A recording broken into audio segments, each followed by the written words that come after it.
Hello my dear students, welcome to all of you on my YouTube channel.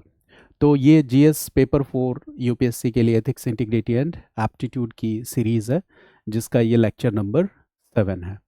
अभी हम chapter 1 जो ethics and human interface है उसी को कवर कर रहे हैं। उसका जो सब टॉपिक है डायमेंशंस ऑफ एथिक्स, उसको समझने के लिए हमने ब्रांचेस ऑफ एथिक्स की स्टडी को शुरू किया था। और उन ब्रांचेस में हमने 4 मेजर ब्रांचेस की बात की थी पहले, और जिसमें जो पहला मेजर ब्रांच था वो था डिस्क्रिप्टिव एथिक्स, जिसको हम कंपैरेटिव एथिक्स भी कहते हैं। और दूसरा जो मेजर ब्रांच था वो था नॉर्मेटिव एथिक्स। और इस नॉर्मेटिव एथिक्स के 3 सब ब्रांचेस थे, जिनमें से एक वर्च्यू बेस्ड एथिक्स था, जिसमें प्लेटो और एरिस्टोटल को पढ़ना था। दूसरा था डी ऑन्टोलॉजिकल एथिक्स, जिसको हम ड्यूटी बेस्ड एथिक्स भी कहते हैं। और थर्ड जो ब्रांच था वो था टेलियोलॉजिकल एथिक्स, है ना, जिसको कॉन्सिक्वेंशलिज्म भी कहा जाता है। तो ये डिविजन्स हमने पढ़ लिए थे, यानी कि डिस्क्रिप्टिव एथिक्स या कंपैरेटिव एथिक्स, इसको पढ़ लिया था। साथ ही साथ हमने नॉर्मेटिव एथिक्स को भी पढ़ लिया है ना। तो सबसे पहले तो हम इन सारे फिलोसॉफिकल एस्पेक्ट्स को समझ रहे हैं, और जब ये सारे फिलोसॉफिकल एस्पेक्ट्स और डायमेंशंस हम डिस्कस कर लेंगे, उसके बाद इसको क्वेश्चंस के साथ इंटर रिलेट करके देखेंगे कि how these all concepts are applied to the questions that have been previously asked in UPSC mains examination. अब इस सीरीज में जो थर्ड मेजर डिवीज़न था वो था मेटा एथिक्स का। फोर्थ डिवीज़न था अप्लाइड एथिक्स का। तो आज की क्लास में हम मेटा एथिक्स को डिस्कस करने जा रहे हैं, और आई होप ये लेक्चर नंबर 7 है हमारी सीरीज़ का। तो let's start the discussion about Meta ethics. तो इस वीडियो को अगर आप देख रहे हैं पहली बार, तो बेहतर है कि आप इसके पहले की वीडियोस को देखें, तो इसको आज की क्लास को आप ज़्यादा बेहतर तरीके से समझ पाएंगे, क्योंकि सारी की सारी क्लासेस इंटरडिसिप्लिनरी अप्रोच और काफ़ी इंटरलिंकेजेस बेस्ड है। तो वैसे आपको क्लास समझने में हेल्प होगी। तो सबसे पहले तो मैं हिंदी वर्ड बता दूं, मेटा एथिक्स को क्या कहते हैं। तो हिंदी में इसको कहा जाता है परानैतिकता। इसके लिए जो हिंदी शब्द है वो है परानैतिकता। तो आज हम इसी टॉपिक को स्टडी करने जा रहे हैं। हालांकि जब इस टॉपिक को हम स्टडी करेंगे, जैसे मेटाफिजिक्स वर्ड जो है, इसका मीनिंग क्या है सबसे पहले हम समझते हैं। तो मेटा वर्ड का मतलब आप सभी लोगों को पता होगा कि मेटा का मतलब होता है बियॉन्ड। ठीक है, बियॉन्ड, परे, है ना। ये आपने सुना भी होगा, बियॉन्ड भी कहते हैं, अबाउट भी कहते हैं, आफ्टर भी कहते हैं। तो जिस कॉन्टेक्स्ट में यूज़ करना होता है उसमें हम कर लेते हैं। ठीक है, आफ्टर, और ऐसे भी कई सारे वर्ड्स हैं। एथिक्स के बारे में मैं आपको बता ही चुका हूँ। तो यहाँ मेटा फिजिक्स का मतलब क्या, एथिक्स मतलब क्या है, हम कुछ नैतिक सिद्धांतों, मोरल प्रिंसिपल्स की बात कर रहे हैं, राइट और रॉन्ग की बात कर रहे हैं। अगर मैं हिंदी में कहूँ तो शुभ और अशुभ के बारे में बात कर रहे हैं। तो मेटा फिजिक्स को अगर सिंपल वर्ड्स में देखा जाए, तो मेटा फिजिक्स के लिए हम कह सकते हैं कि it is ethics about ethics. ठीक है, ये एथिक्स के बारे में एथिक्स है। इसका मतलब क्या है, इसका सीधा सा मतलब ये है कि इसके पहले जो कुछ भी हमने पढ़ा है ना, 2 ब्रांचेस में, डिस्क्रिप्टिव में और नॉर्मेटिव में, है ना। तो नॉर्मेटिव में व्हाट ऑट टू बी, ज़्यादा फोकस इसी बात को लेके था, है ना, कि क्या होना चाहिए। आमतौर पे एथिक्स पे अगर हम सिंपल वर्ड्स में बात करें, तो एथिक्स में हम किन डायमेंशंस पे चर्चा कर रहे हैं। तो एथिक्स में हम इन डायमेंशंस पे चर्चा कर रहे हैं कि what is right, what is wrong, यानी शुभ क्या है और अशुभ क्या है ना। व्हाट ऑट टू बी, क्या होना चाहिए, है ना, हमारे मोरल कैरेक्टर्स, है ना, नैतिक चरित्र एवं एंड बिहेवियर्स और व्यवहार किस प्रकार के होने चाहिए। इन सभी चीज़ों पे हम चर्चा कर रहे थे कि कैसे जज किया जाए कि राइट और रॉन्ग क्या है सोसाइटी में। तो अलग अलग पैरामीटर्स पे हमने स्टडी किया। लेकिन जब हम मेटा एथिक्स में आते हैं, तो यहाँ पे ये एथिक्स का जो ब्रांच है इस बात को डील नहीं करता कि what ought to be done, क्या किया जाना चाहिए, है ना। या फिर जो एक जनरल क्वेश्चन है कि what is right and what is wrong, क्या शुभ है और क्या अशुभ है। इस बात पे मेटाफिजिक्स बात नहीं करता, बट मेटाफिजिक्स का फोकस इस बात पे होता है, जैसे अगर हम एक वर्ड यूज कर रहे हैं कि गुड, राइट, तो मेटाफिजिक्स परानैतिकता किस बात पे फोकस करेगा कि what is the nature of this good. जिस गुड की आप बात कर रहे हैं, जिस शुभ के तत्व की आप बात कर रहे हैं, या फिर जिस राइट की आप बात कर रहे हैं, उसका जो नेचर है वो क्या है, या फिर आप जिसे गुड कह रहे हैं वो गुड ऑब्जेक्टिव है या सब्जेक्टिव है, वस्तुनिष्ठ है या व्यक्तिनिष्ठ है, इस पे चर्चा करेगा। या फिर अगर हम गुड कह रहे हैं तो गुड या गुडनेस, शुभ या जो शुभत्व की संकल्पना है, यह मात्र एक फीलिंग है या फिर एक तथ्य है या फिर एक सांस्कृतिक प्रतीक है। तो अलग अलग मुद्दों पर इस तरह से बात करेगा कि the goodness which we are talking about, is it only a kind of feeling, or the goodness that we are talking about is merely a fact, or the goodness which we are talking about is basically a cultural level. So what ethics is doing here, ethics is talking about what is right and what is wrong, but meta ethics is doing what? It's not asking what is right or what is wrong. Instead, meta ethics is discussing that what do we mean by right and wrong। जब हम right and wrong कहते हैं तो इसका सही अर्थ क्या है। Are moral values objective, क्या हमारे जो नैतिक मूल्य हैं ये ऑब्जेक्टिव है, वस्तुनिष्ठ है। ऑब्जेक्टिव का मतलब समझते हो, यूनिवर्सल, ठीक है। और या फिर आर मोरल वैल्यूज सब्जेक्टिव, क्या जो हमारे नैतिक मूल्य हैं वो व्यक्तिनिष्ठ हैं। सब्जेक्टिव या व्यक्तिनिष्ठ means personal, specific, culture, specific, region, specific. जैसे किसी नैतिक मूल्य या संकल्पना, जैसे कोई विचार, उसके बारे में मेरी एक अपनी एक अलग राय हो सकती है और आपकी एक अलग राय हो सकती है। जैसे अगर आप प्रीलिम्स एग्जाम देते हो तो उसको हम क्या कहते हैं? ऑब्जेक्टिव एग्जाम, वस्तुनिष्ठ। क्योंकि अगर किसी क्वेश्चन का आंसर ए होगा तो वो सबके लिए ए होगा। ऐसा नहीं है कि वो अलग अलग लोगों का आंसर क्या होगा, डिफर करेगा, पर्सन टू पर्सन वो आंसर डिफर करेगा, ऐसा नहीं है। तो ऑब्जेक्टिव का नेचर क्या होता है कि ये यूनिवर्सल होगा। अगर क्वेश्चन का आंसर ए है तो ये सबके लिए क्या होगा, ए। लेकिन जब हम सब्जेक्टिव कहते हैं इसका मतलब ये पर्सन स्पेसिफिक। जैसे आपका जो मेंस एग्जाम है वो क्या है, सब्जेक्टिव है। सब्जेक्टिव कहने का मतलब क्या है कि आप सबके आंसर्स, किसी भी दो स्टूडेंट के आंसर कंप्लीटली एक जैसे नहीं होंगे यूपीएससी एग्जाम में। हाँ, उसके कंपोनेंट्स और एलिमेंट्स सेम हो सकते हैं but it will not B exactly the same. तो मेटा एथिक्स नेचर पे बात करता है, यानी कि जो एथिकल कॉन्सेप्ट्स हैं उनके अंदर जो फिलॉसफी है, उनसे जुड़ा हुआ जो फिलॉसफिकल एस्पेक्ट्स है, उस पे मेटा एथिक्स बात करता है। तो परानैतिकता का आप मतलब समझ गए कि जो भी अब तक हमने नैतिकता का या मोरालिटी का, मोरल वैल्यूज़ का स्टडी किया, तो उसके फिलॉसफिकल एस्पेक्ट्स और डायमेंशंस को जब हम स्टडी करते हैं तो उसी को हम कहते हैं मेटा एथिक्स। Very simple. जब हम एथिक्स के फिलॉसफिकल डायमेंशंस को स्टडी करते हैं तो उसी को हम क्या कहते हैं, मेटा एथिक्स, बियॉन्ड एथिक्स। तो ये कॉन्सेप्ट बड़ा ही सिंपल है। अब मेटा एथिक्स के अंदर भी हमें कुछ पार्ट्स को, कुछ वर्ड्स को, कुछ टर्मिनोलॉजीज को समझना है। फिलहाल जो मैं क्लासेस ले रहा हूँ, चूँकि ये रेगुलर और ट्रेडिशनल क्लासेस से अलग है, तो थोड़ी देर के लिए आपको लग सकता है कि शायद हम ज़रूरत से ज़्यादा फिलॉसफी पे एम्फेसाइज कर रहे हैं, बट ऐसा नहीं है। इतनी डिटेल में क्लासेस पढ़ाने के बाद लास्टली मैं 2 आवर्स की एक क्लास लूँगा, जिसमें केवल 2 आवर्स की क्लास में इन सारे कॉन्सेप्ट्स को आपके एग्ज़ाम में पूछे गए क्वेश्चंस के साथ अप्लाई करके दिखाऊंगा।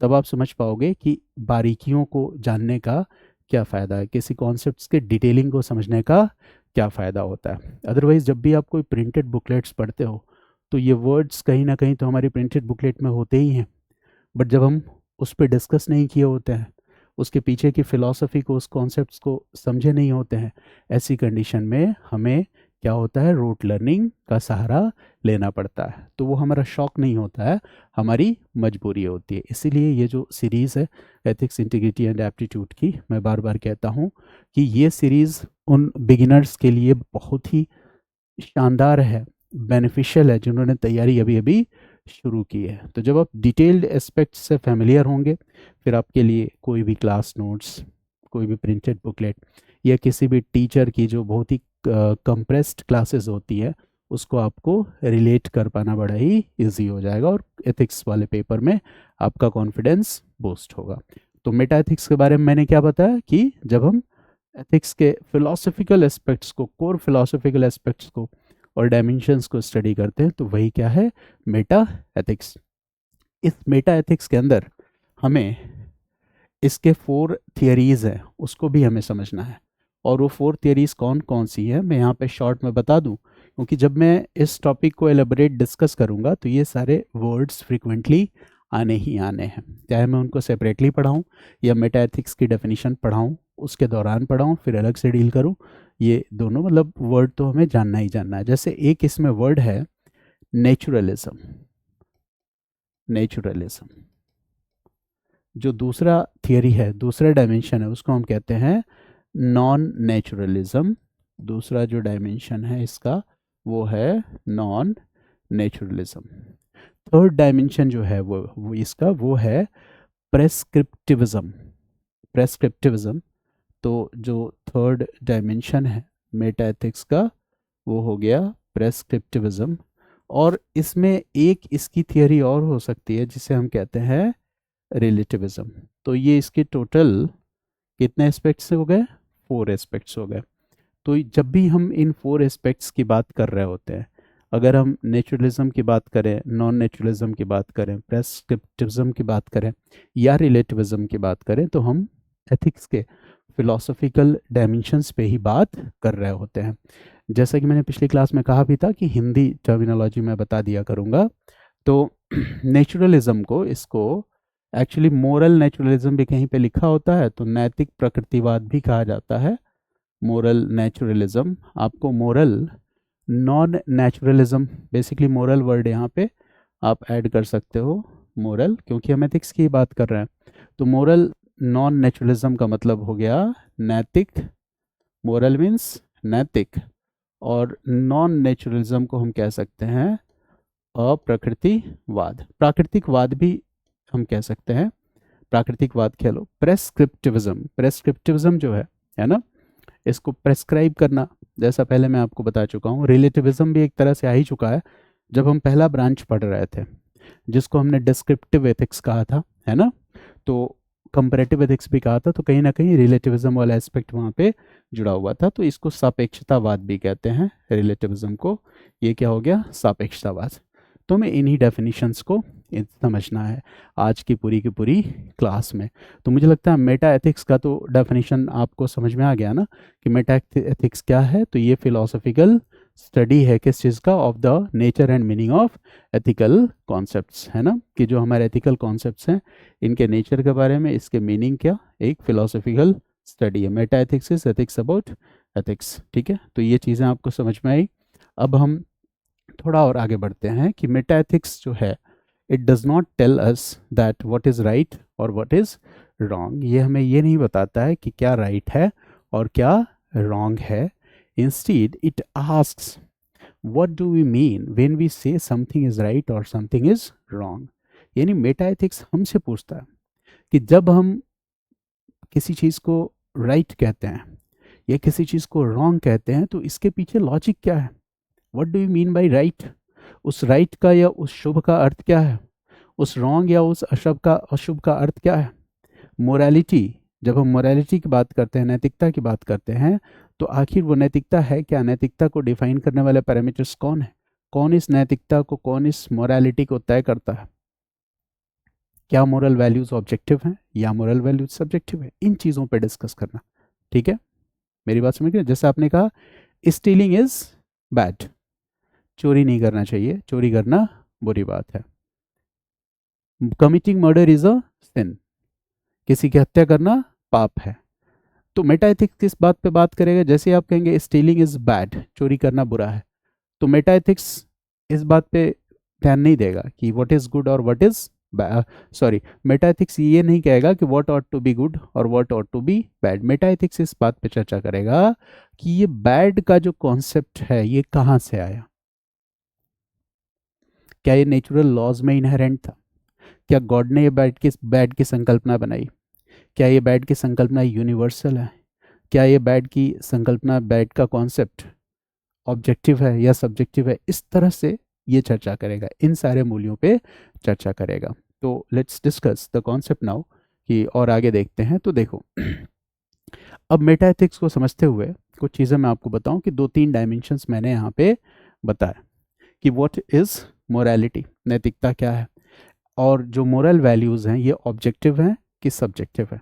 तो सबसे पहले मेटा एथिक्स के जो 4 पैरामीटर्स हैं उनको समझने के लिए हमें इन बातों को समझना होगा। तो सबसे पहले तो ये हमें समझना होगा कि जब हम राइट कहते हैं या शुभ कहते हैं, जब हम राइट कहते हैं या शुभ कहते हैं, जैसे हमने बात की राइट की, मैंने एक यहाँ वर्ड लिखा राइट। अब आप इसके पहले की क्लासेस में जो भी मैंने आपके साथ डिस्कशंस करी हैं, तो थोड़ा सा उन डिस्कशंस पे आप ध्यान देंगे तो आपको बात समझ में आएगी, है ना। कि जैसे राइट की अगर हम बात कर रहे हैं तो इसके पहले तो हमने एथिक्स की कुछ ब्रांचेस पढ़ी ना। जैसे एथिक्स की एक ब्रांच हमने कौन सी पढ़ी थी, नॉर्मेटिव, ठीक है, नॉर्मेटिव, नॉर्मेटिव ब्रांच पढ़ी थी, आपको याद आ रहा होगा, नॉर्मेटिव, ठीक है।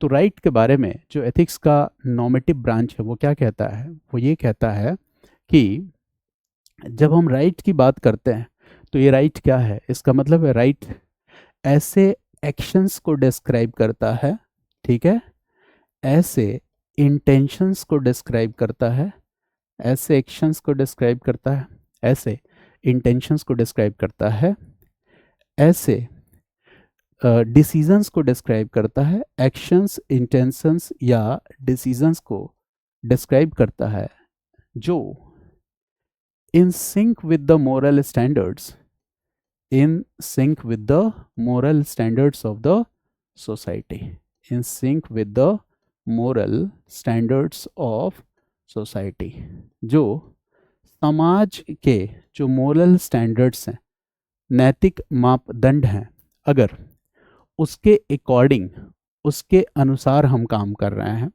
यानी कि जो नॉर्म्स प्रेस्क्राइब्ड हैं, अगर उन नॉर्म्स, प्रेस्क्राइब्ड नॉर्म्स के अकॉर्डिंग ही हमारा एक्शन है, अगर उन प्रेस्क्राइब्ड नॉर्म्स के अकॉर्डिंग ही हमारा इंटेंशन है, अगर उन प्रेस्क्राइब्ड नॉर्म्स के अकॉर्डिंग ही हमारा डिसीजन है, तो ये क्या कहलाएगा, राइट। और अगर उन प्रेस्क्राइब्ड नॉर्म्स के इन सिंक विथ हमारे डिसीजंस नहीं है तो that will be called wrong. अगर सोसाइटी के स्टैब्लिश्ड मोरल स्टैंडर्ड्स के अकॉर्डिंग हमारे एक्शंस हैं, इंटेंशंस हैं या डिसीजंस हैं, तो इन सब को सोसाइटी में प्रेज वर्दी माना जाएगा, प्रशंसनीय माना जाएगा, और साथ ही साथ क्या माना जाएगा, अच्छा माना जाएगा। वेरी सिंपल, है ना, ये चीज़ें हैं। यानी कि जो ड्यूटी, जो वर्चू, जो यूनिवर्सल प्रिंसिपल्स बना हुआ है, जो ड्यूटी है, ठीक है, जो वर्चू है। क्यों मैंने लिखा ड्यूटी, क्योंकि नॉर्मेटिव के अंदर मैंने आपको ड्यूटी बेस्ड एथिक्स पढ़ाया था, जिसको आप क्या कहते हो, डीओंटोलॉजिकल एथिक्स, है ना, डीओंटोलॉजिकल एथिक्स कहते हो।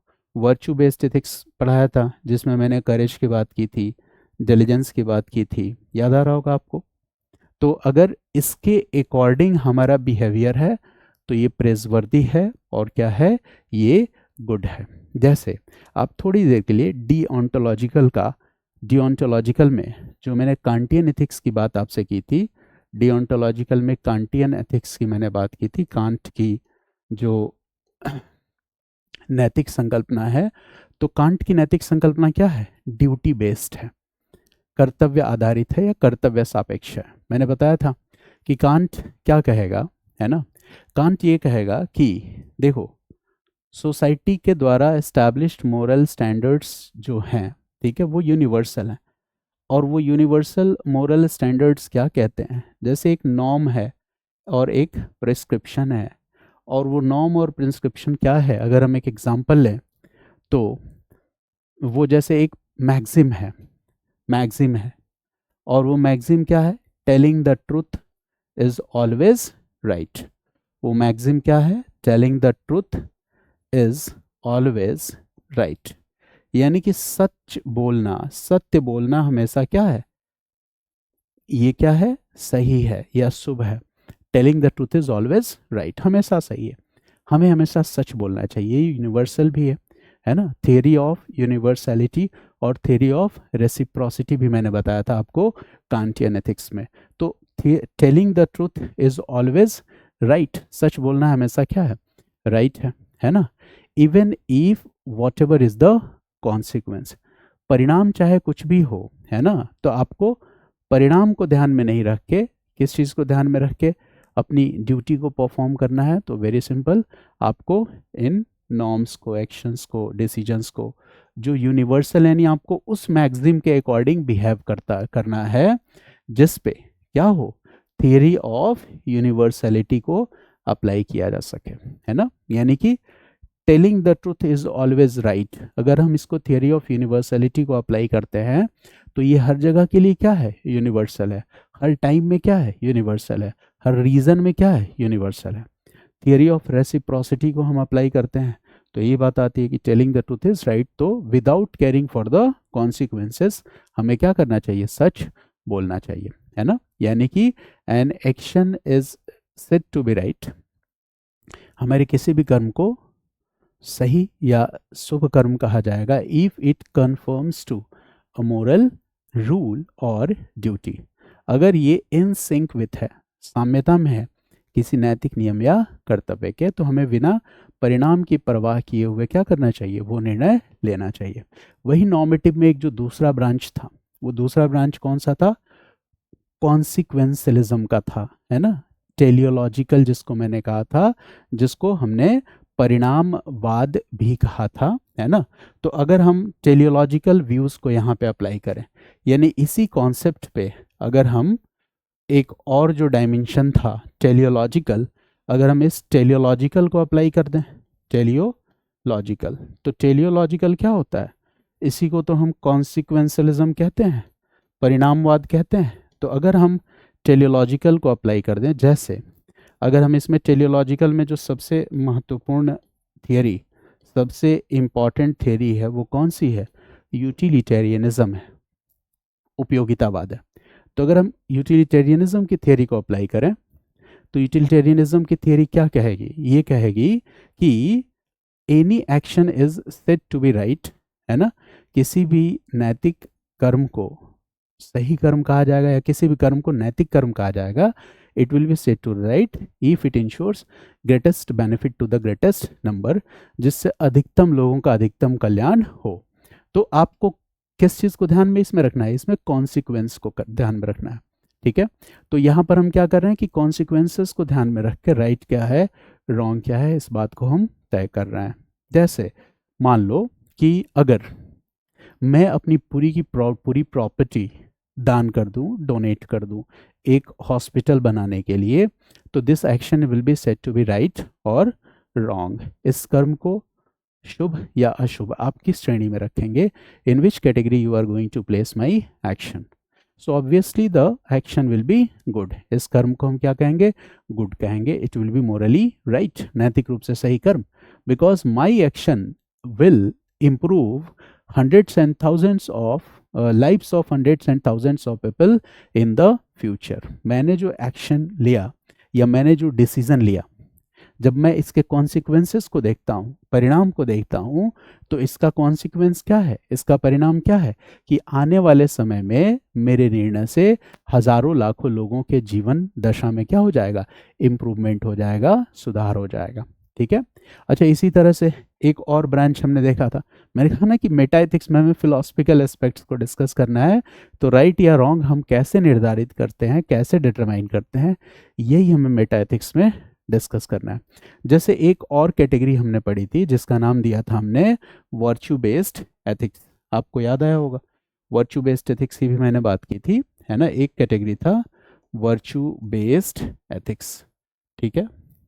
तो वर्च्यू बेस्ड एथिक्स क्या कह रहा है, वर्च्यू बेस्ड एथिक्स का सीधा कहना था जैसे वर्च्यू बेस्ड एथिक्स में मैंने आपको कुछ फिलोसोफर्स को बताया था, जैसे एक मैंने बताया था कि एरिस्टोटल की गोल्डन मीन थियरी है ना। तो एरिस्टोटल ने कहा कि कुछ वर्च्यूज ऑलरेडी दिए हुए हैं, है ना, और हमें क्या करना है, उस वर्च्यूज के अकॉर्डिंग अपने एक्शंस को, अपने कर्मों को रखना है। यानी जो वर्च्यूज हैं, ये वर्च्यूज क्या हैं, ये पहले से ही प्रेस्क्राइब्ड है, क्योंकि ये नॉर्मेटिव एथिक्स का ब्रांच है। तो virtues are prescribed, virtues are already prescribed, और हमारे एक्शंस, इंटेंशंस और डिसीजंस इन वर्च्यूज के अकॉर्डिंग होने चाहिए, है ना। ये बात किसने कही, एरिस्टोटल ने, कि हमारे एक्शंस इन वर्च्यूज के अकॉर्डिंग होने चाहिए, और वर्च्यूज क्या है, पहले से ही प्रेस्क्राइब्ड हैं। लेकिन वर्च्यूज होते क्या हैं, तो एरिस्टोटल ने क्या कहा कि देखो, टू एक्सेसेस के बीच में, टू एक्सेसेस के बीच में, दो एक्सट्रीम डिसीजंस के बीच में जो गोल्डन मीन होता है, ठीक है, दो एक्सट्रीम डिसीजंस के बीच में जो गोल्डन मीन होता है, वही क्या होता है, वर्च्यू होता है। जैसे करेज, करेज क्या है, एक वर्च्यू है, ठीक है। और एरिस्टोटल ने बताया कि वो दो एक्सट्रीम्स कौन से हैं, तो वो दो एक्सट्रीम्स कौन से हो सकते हैं, एक एग्जांपल भी मैंने दिया था। एक एक्सट्रीम हो सकता है रैशनेस, और दूसरा एक्सट्रीम हो सकता है कोवर्डिस। तो रैशनेस और कोवर्डिस, इन दोनों एक्सेसेस के बीच में जो गोल्डन मीन है वही वर्च्यू है। यानी कि करेज क्या है, एक वर्च्यू है, और किसी भी एक्शन को, किसी भी डिसीजन को हम राइट तब कहेंगे जब हमारे एक्शंस, इंटेंशंस और डिसीजंस इन वर्च्यूज के अकॉर्डिंग होंगे। अब इसमें एक और थियरी मैंने आपको बताई थी, और वो थियरी क्या थी, एक तो एरिस्टोटल की गोल्डन मीन थियरी थी, साथ ही साथ यहाँ पे मैंने एक और थियरी आपको बताया था, जो था प्लेटो का inner harmony of the soul, inner harmony of the soul. तो प्लेटो की जो inner harmony of the soul है, वो ये बताती है कि वर्च्यू जो है, इसका विकास कैसे किया जा सकता है। देखो, वर्च्यू ऐसी कोई चीज़ नहीं है कि जिसको हमने बुक से पढ़ लिया और फिर उसके अगले दिन से हमारे सारे एक्शंस में वर्च्यू जो होगा वो शामिल होगा, ऐसा नहीं है। इट इज़ प्रैक्टिस्ड डेली, ये हमेशा प्रैक्टिस करने की चीज़ है। वर्च्यू को हमें क्या करना होगा, प्रैक्टिस करना होगा, है ना। तो वर्च्यू को हम कैसे प्रैक्टिस कर सकते हैं, तो यहाँ प्लेटो ने कहा था कि वर्च्यू को प्रैक्टिस करने के लिए हमें क्या करना पड़ेगा, inner harmony of the soul, इस चीज़ को एस्टैब्लिश करना पड़ेगा। और वो inner harmony of the soul कैसे एस्टैब्लिश की जा सकती है, प्लेटो ने इसके लिए भी अपने सिद्धांत दिए थे, जो आपको पता होगा। मुझे लग रहा है कि जैसे मैंने बताया था, कुछ आपको याद आ रहा होगा पुराने लेक्चर से, कि एक रीज़न है, दूसरा क्या है, स्पिरिट है। एक हो गया रीज़न, दूसरा हो गया स्पिरिट, और थर्ड हो गया डिज़ायर। तो जब इन तीनों के बीच में जब हम हार्मनी को एस्टैब्लिश करेंगे, तो ये क्या करेगा, है ना, the justice in the soul will be served, ये प्लेटो कहता है। और when justice of the soul will be served, ultimately justice in the society will be served. And these are some criterias which are used to decide what is moral, what is immoral, what is wrong, what is right. तो यहाँ पे क्या है, what is right and what is wrong. जब इसके आप philosophical dimensions को study करते हो, तो that is called Meta ethics. कितना सिंपल सा कॉन्सेप्ट है। जैसे अभी तो हमने राइट की बात की, वैसे ही if we talk about this second element, that is wrong. तो रॉन्ग क्या है, तो ठीक है, ऐसे ही आप कॉन्सेप्ट्स को अप्लाई करो। रॉन्ग का सीधा मतलब क्या है, कोई भी ऐसा कर्म, any act that should not be done, जिसे नहीं किया जाना चाहिए, that is not morally accepted, जो नैतिक रूप से स्वीकार्य नहीं है। और any act that violates a duty, और any act that violates a principle is wrong. Very simple. तो when we talk about wrong, तो any action is said to be wrong. किसी भी कर्म को रॉन्ग कब कहा जाएगा, any action is said to be wrong when, जब, है ना, क्या है, it is not in sync with the moral standards of the society. इसका मतलब it should not be done.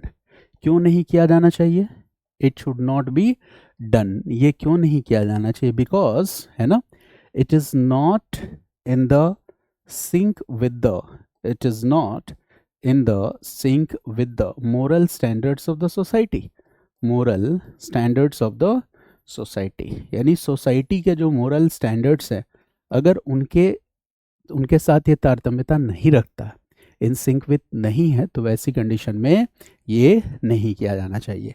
If it is morally not acceptable, अगर यह क्या हो, मोरली नॉट एक्सेप्टेबल हो, तो ये क्या कहा जाएगा? This will be called wrong. ठीक है, मोरली नॉट एक्सेप्टेबल है तो क्या कहा जाएगा? Wrong. If it violets a duty और प्रिंसिपल, है ना, if it violets a duty और प्रिंसिपल, या किसी ड्यूटी को या प्रिंसिपल को वायलेट करे, ऐसी कंडीशन में भी इसे हम क्या कहेंगे? रॉन्ग कहेंगे। अब अगर हम थियरीज को अप्लाई करें, तो जैसे एक थियरी हमारी कौन सी है? डिओन्टोलॉजिकल थियरी है। ठीक है, डिओन्टोलॉजिकल, और डिओन्टोलॉजिकल क्या होती है? ड्यूटी बेस्ड होती है, ड्यूटी बेस्ड थियरी होती है। अब डिओन्टोलॉजिकल थियरी में अगर हम वर्च्यू बेस्ड थियरी को यहाँ अप्लाई करते, है ना, और अगर इसमें हम रैशनेस की बात करें, यानी बिना सोचे समझे बहुत जल्दीबाजी में लिया गया निर्णय, उसी को हम क्या कहते हैं? रैशनेस। या अगर हम कोवर्डिस की बात करें, कोवर्डिस की बात करें, यानी कहीं कुछ गलत हो रहा है और हमारे इंटरवीन करने से वहाँ पे स्थिति में सुधार हो सकता है, लेकिन इसके बावजूद हम हिम्मत जुटा नहीं पाए उस गलत होती हुई घटना में इंटरवीन करने के लिए, हम चुपचाप आंख बंद करके धृतराष्ट्र की तरह सब कुछ देखते रहे, तो ये क्या है? ये क्या है? कोवर्डिस है ना। तो एरिस्टोटल क्या कहेगा? This is also a kind of extreme, और ये एक्सट्रीम क्या है? वाइस है। हमें ऐसा भी नहीं करना चाहिए कि रैशनेस, बिना सोचे समझे जल्दबाजी में, है ना, बिना किसी चीज़ के सारे एस्पेक्ट्स को सोचे जल्दबाजी में कोई डिसीजन ले, कोई जजमेंट दे, तो फिर हमारे एक्शंस क्या हो जाएंगे? रॉन्ग हो जाएंगे। कोवर्डिस की कंडीशन में भी हमारे एक्शन क्या हो जाएंगे? रॉन्ग हो जाएंगे। मेरी बात समझ गए? दूसरी चीज़, अगर हम कांटियन एथिक्स को अप्लाई करें, कांटियन एथिक्स को अप्लाई करें, तो कांट तो सीधा ही कहेगा, है ना, कि जो प्रिंसिपल्स पहले से दिए हुए हैं, जो यूनिवर्सल भी हैं, जो मैग्जिम्स हैं, जो मैग्जिम्स हैं, है ना, अगर उन मैग्जिम्स को थियरी ऑफ यूनिवर्सलिटी और थियरी ऑफ रेसिप्रोसिटी अप्लाई करने के बाद अगर वो राइट है तो वो राइट है, और अगर वो रॉन्ग है तो वो रॉन्ग है। यानी किसी मैग्जिम पे अगर हम थियरी ऑफ यूनिवर्सलिटी और थियरी ऑफ रेसिप्रोसिटी अप्लाई करते हैं और अगर वो गलत है तो वो गलत है। फॉर एग्जाम्पल, है ना, झूठ बोलना इज रॉन्ग, चोरी करना इज रॉन्ग, है ना, लाइंग यानी कि झूठ बोलना। कांट के अकॉर्डिंग अगर हम देखें तो क्या है? लाइंग, लाइंग मतलब झूठ बोलना इज रॉन्ग, क्योंकि it is wrong everywhere, theory of universality. ये एक ऐसा मैग्जिम है, झूठ बोलना, है ना, गलत है, रॉन्ग है। It theory of universality applies on this. ठीक है, theory of reciprocity also applies on it, है ना। चलो ठीक है, आप कह रहे हो झूठ, जैसे किसी और के लिए कह रहे हो, ठीक है, कि झूठ नहीं बोलना चाहिए, झूठ बोलना बुरी बात नहीं है, तो आपको भी नहीं बोलना पड़ेगा, ठीक है। या आप बोल रहे हो तो आप ये एक्सपेक्ट करोगे कि दूसरा भी ना बोले, तो थियरी ऑफ रेसिप्रोसिटी यहाँ पे लगती है। इसी तरह से अगर आप यूटिलिटेरियन एथिक्स से सोचोगे, यूटिलिटेरियन एथिक्स से सोचोगे कि रॉन्ग क्या है, कौन सा एक्शन रॉन्ग है ना, तो यहाँ पे आंसर क्या हो जाएगा कि कोई भी ऐसा एक्शन रॉन्ग कहा जाएगा जिससे, ठीक है, यूटिलिटेरियन की बात कर रहा हूँ, कि greatest benefit to the greatest number ensure नहीं हो रहा हो। ठीक है, यानी कि हम कुछ ऐसा काम करें जिससे आगे चलकर लोगों को, ठीक है, ज़्यादा तकलीफ, जैसे मान लो कि ब्राइबरी, घूस लेना, है ना, तो बीइंग अ सिविल सर्वेंट, एक सिविल सर्वेंट होने के नाते अगर आप घूस लेते हैं, है ना, करप्ट मीन्स से पैसे कमाते हैं, ब्राइबरी जैसी चीज़ों को मतलब आप बढ़ावा देते हैं, in that case what will happen if each and every civil servant will start doing this. अगर हर सिविल सर्वेंट ऐसा करने लगे तो ultimately the public faith in the institutions will be eroded away. आम लोगों का जो विश्वास है संस्थाओं पर, वो विश्वास क्या हो जाएगा, ख़त्म हो जाएगा। और finally the what will be the meaning of these institutions, इन संस्थाओं का कोई महत्व भी नहीं रह जाएगा। तो ये बात हमें समझनी है ना। तो वर्च्यू बेस ने क्या कहा था कि हमें वर्च्यूज़ के अकॉर्डिंग क्या करने चाहिए, अपने एक्शंस रखने चाहिए। कांट क्या कहेगा, ड्यूटी बेस्ड। यूटिलिटेरियन क्या कहेगा कि कॉन्सिक्वेंसेस को देख के अगर हमारे एक्शंस अगर मैक्सिमम लोगों के मैक्सिमम बेनिफिट को इंश्योर करते हैं तो in that case they are good, otherwise they are wrong. So there are different dimensions to see that our actions are moral और नॉट। हमारे जो कर्म है वो नैतिक हैं कि नहीं, या इनको नैतिक या अनैतिक की कैटेगरी में हम कैसे रखें, इसके बहुत सारे फिलोसफिकल डायमेंशंस हैं जिससे हम ये वे चीज़ को वेरीफाई कर सकते हैं। अब इसमें एक जो दूसरा जो सबसे इम्पॉर्टेंट डिबेट है, फिलोसफिकल डिबेट, वो ये है ना, कि जैसे we are talking about our moral actions, हम अपने नैतिक कर्मों की बात कर रहे हैं कि हमारे नैतिक कर्म गुड है कि बैड है। और यहाँ पे हम गुड और बैड के फिलोसफिकल एस्पेक्ट्स को डिस्कस कर रहा है। दिस इज़ वेरी क्लियर, ठीक है। गुड और बैड के जो दार्शनिक संदर्भ हैं, फिलोसफिकल एस्पेक्ट्स है, we are discussing about that, है ना। And when we are doing this discussion, one question is of very great importance, and that is, है ना, कि जो गुड है या बैड है, ठीक है, ये जो वैल्यूज़ हैं, गुड या बैड, आप जो भी इसको कह लो, है ना, ये इसको हम सब्जेक्टिव माने या फिर इसको हम ऑब्जेक्टिव माने, ये फिर एक दूसरा सबसे बड़ा चैलेंज है हमारे सामने, इस सब्जेक्टिव माना जाए या ऑब्जेक्टिव माना जाए। पहले तो इस क्वेश्चन को ही थोड़ा और, इस डायमेंशन को ही थोड़ा और डिकोड करके देखना होगा, है ना। जैसे अगर मैं सब्जेक्टिव गुड या सब्जेक्टिव बैड, यहाँ पे दोनों डायमेंशंस ले लेते हैं, सब्जेक्टिव गुड या सब्जेक्टिव बैड, इसका मतलब क्या है कि हमारे मोरल एक्शंस गुड हैं कि बैड हैं, एथिकल हैं कि अनएथिकल हैं। अगर हम सब्जेक्टिव के केस में बात कर रहे हैं, इट मीन्स, है ना, they are dependent on what. In case of subjective we can they say that they are dependent on, वो डिपेंडेंट हैं दो चीज़ों पे, पर्सनल बिलीफ या कल्चरल नॉर्म्स पे, ठीक है।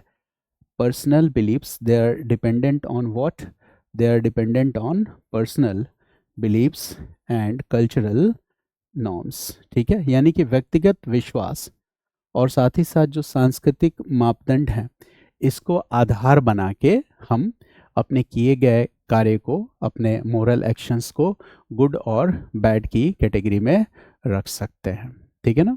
और अब ऑब्जेक्टिव गुड और ऑब्जेक्टिव बैड क्या है, ऑब्जेक्टिव गुड और ऑब्जेक्टिव बैड क्या है ना। तो इसके लिए बहुत सिंपली एक हम फॉर्मूला अप्लाई कर सकते हैं कि यूनिवर्सैलिटी को अगर हम एक पैरामीटर मान लें, यूनिवर्सैलिटी को अगर हम एक पैरामीटर मान लें, है ना, तो इस यूनिवर्सैलिटी को या रेसिप्रोसिटी को बेस बनाते हुए हम उनकी ऑब्जेक्टिविटी को वेरीफाई कर सकते हैं। जैसे, है ना, for example, an innocent person has been captured and is being tortured by a group of people. So this is what? This is objective bad, है ना? An innocent person is being captured by a group of people and is being tortured and killed. This situation, it does not matter that what is the time, what is the reason, okay? So in all conditions, what we see that this is a kind of objective wrong. This is a kind of objective wrong. So the parameters that we have discussed till now, deontological, teleological, and virtue-based ethics, by using those parameters, we can further give a decision about the goodness or wrongness of the moral actions. We have to use those parameters while writing the answers, okay. So this is the point. So when there is a situation given, okay, or there is a case study given, and if the question is asked that this is the ethical dilemma and what is the action that you are going to take, what is the decision that you are expected to take, and what are the factors that will be helpful and why you are taking the decision. Suppose if this is a question that there is a situation, there is a ethical dilemma, and you are being asked that which decision will you take and why you will take these decisions, it means that the question is simply demanding that by using the different lenses, these philosophical lenses, you will have to answer the question. Okay, that how the duty based ethics applies here, how the utility principle applies here, how virtue based ethics applies here, where the case of violation of duty is involved. Okay, so in this way you can do what, in this way you can present your answer. So these are the theoretical portions. Okay, but yes, when we say that what is right, what is wrong, okay, so only theory is not the deciding factor. When we say what is right, what is wrong, so there are a lot of other factors also which decides what is right, what is wrong. These are the legal systems, judicial systems and practices. Okay, these are the you can say that great personalities. Okay, who are like torch bearers of the society, their actions, their deeds that were performed is also a kind of so inspiration and motivation for us to take a decision that what is right and what is wrong. And ultimately the role of personal conscience we cannot deny, इसके भी तो role को हम deny नहीं कर सकते हैं. तो मेरी बात आप समझ गए, ये सारे मुद्दे हुए. अब देखो क्या है, दो कॉन्सेप्ट मैं आपको बताऊंगा, इसके बाद दो तीन डेफिनेशंस बताऊंगा, तो आप उस चीज़ को ज़्यादा बेहतर ढंग से समझ सकोगे. जैसे the concept which I am going to discuss with you is moral objectivism, है ना. तो आप इस बात को समझ पाओगे मोरल एक्शंस की यूनिवर्सलिटी को. So the concept which I am going to discuss with you is moral objectivism. Okay, so moral objectivism, this is the concept. Now what we have to learn here, moral objectivism. So here the word moral has been used. It simply means what, we are talking about what, if the word moral has been used here, so simply we are talking about what, we are talking about moral values. There is no any problem, we are talking about moral values, है ना. And we are saying moral objectivism, it means moral values are objective. We are going to explore this dimension that moral values are objective, है ना. And when we say that moral values are objective, it means those moral values which we are saying are objective are universal in nature. जब भी किसी moral values को हम कहेंगे कि ये objective है, it means ये क्या है, universal है. और universal का मतलब क्या होता है, it is applicable everywhere, है ना. ये हर जगह एप्लीकेबल है, इसीलिए हम इसको क्या कह रहे हैं, यूनिवर्सल कह रहे हैं. यानी कि आपकी खुद की राय क्या है, आपका पर्सनल ओपिनियन, इंडिविजुअल ओपिनियन क्या है ना. अगर मोरल वैल्यूज़ यूनिवर्सल हैं, इसका मतलब क्या है कि उन यूनिवर्सल मोरल वैल्यूज़ का आपके पर्सनल ओपिनियन से क्या है, कोई लेना देने. They are completely independent of your opinion. It means personal opinion से कंप्लीटली इंडिपेंडेंट है, कल्चर से कंप्लीटली इंडिपेंडेंट है, या किसी भी तरह के प्रेफरेंस से, है ना, कंप्लीटली इंडिपेंडेंट है. तो मोरल ऑब्जेक्टिविज्म की थियरी ये कहती है कि जो मोरल वैल्यूज़ हैं they are objective and they are completely independent.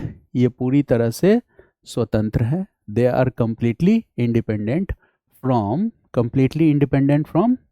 Our personal opinions. ठीक है, हमारे जो पर्सनल ओपिनियंस हैं ये इनसे कंप्लीटली इंडिपेंडेंट है.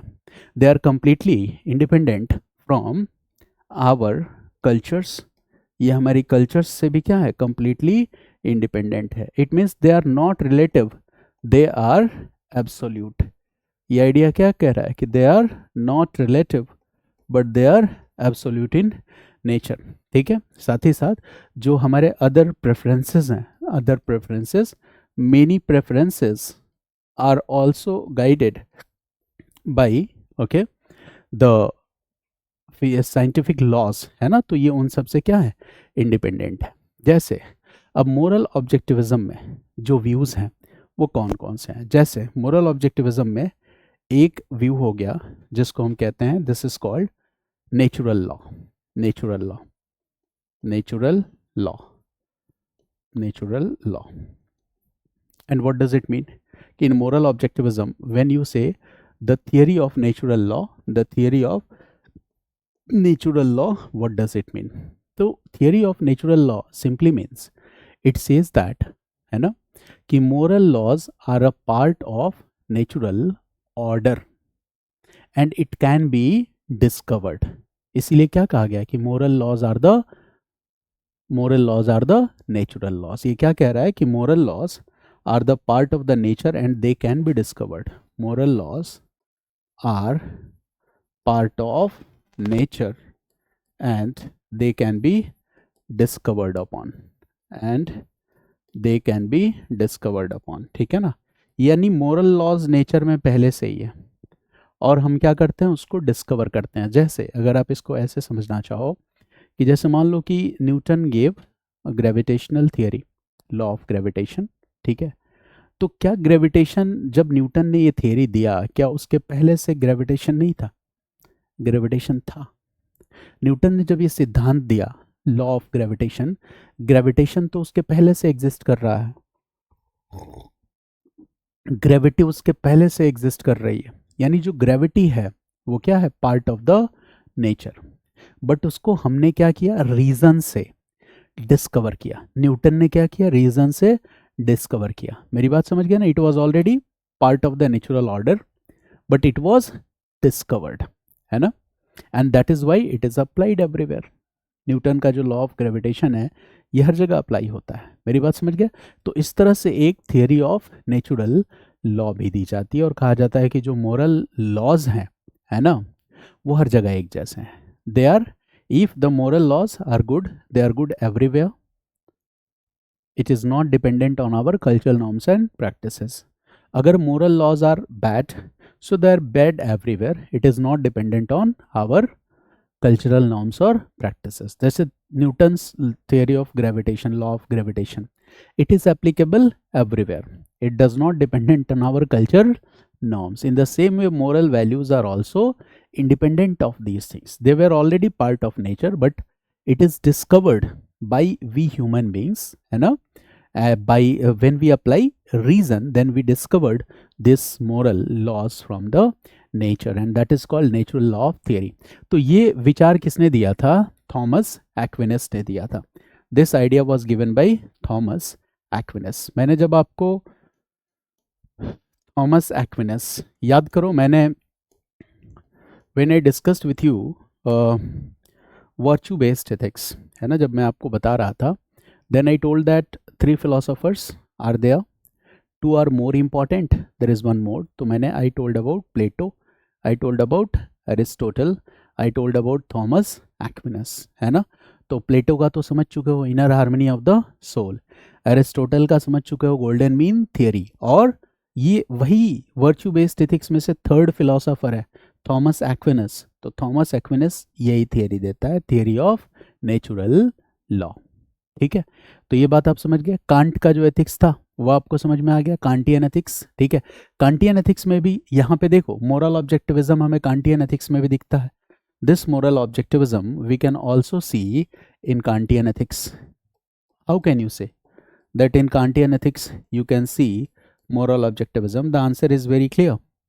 Kant talks about, Kant का जो सबसे important theory है वो theory ही कौन सी है? Categorical imperative. This theory ना, categorical imperative. Previous videos को देखना, I have discussed in detail about this theory. Categorical imperative. Imperative means command or maxim. Okay, according to which we are going to behave. Categorical का मतलब क्या है ना, unconditional.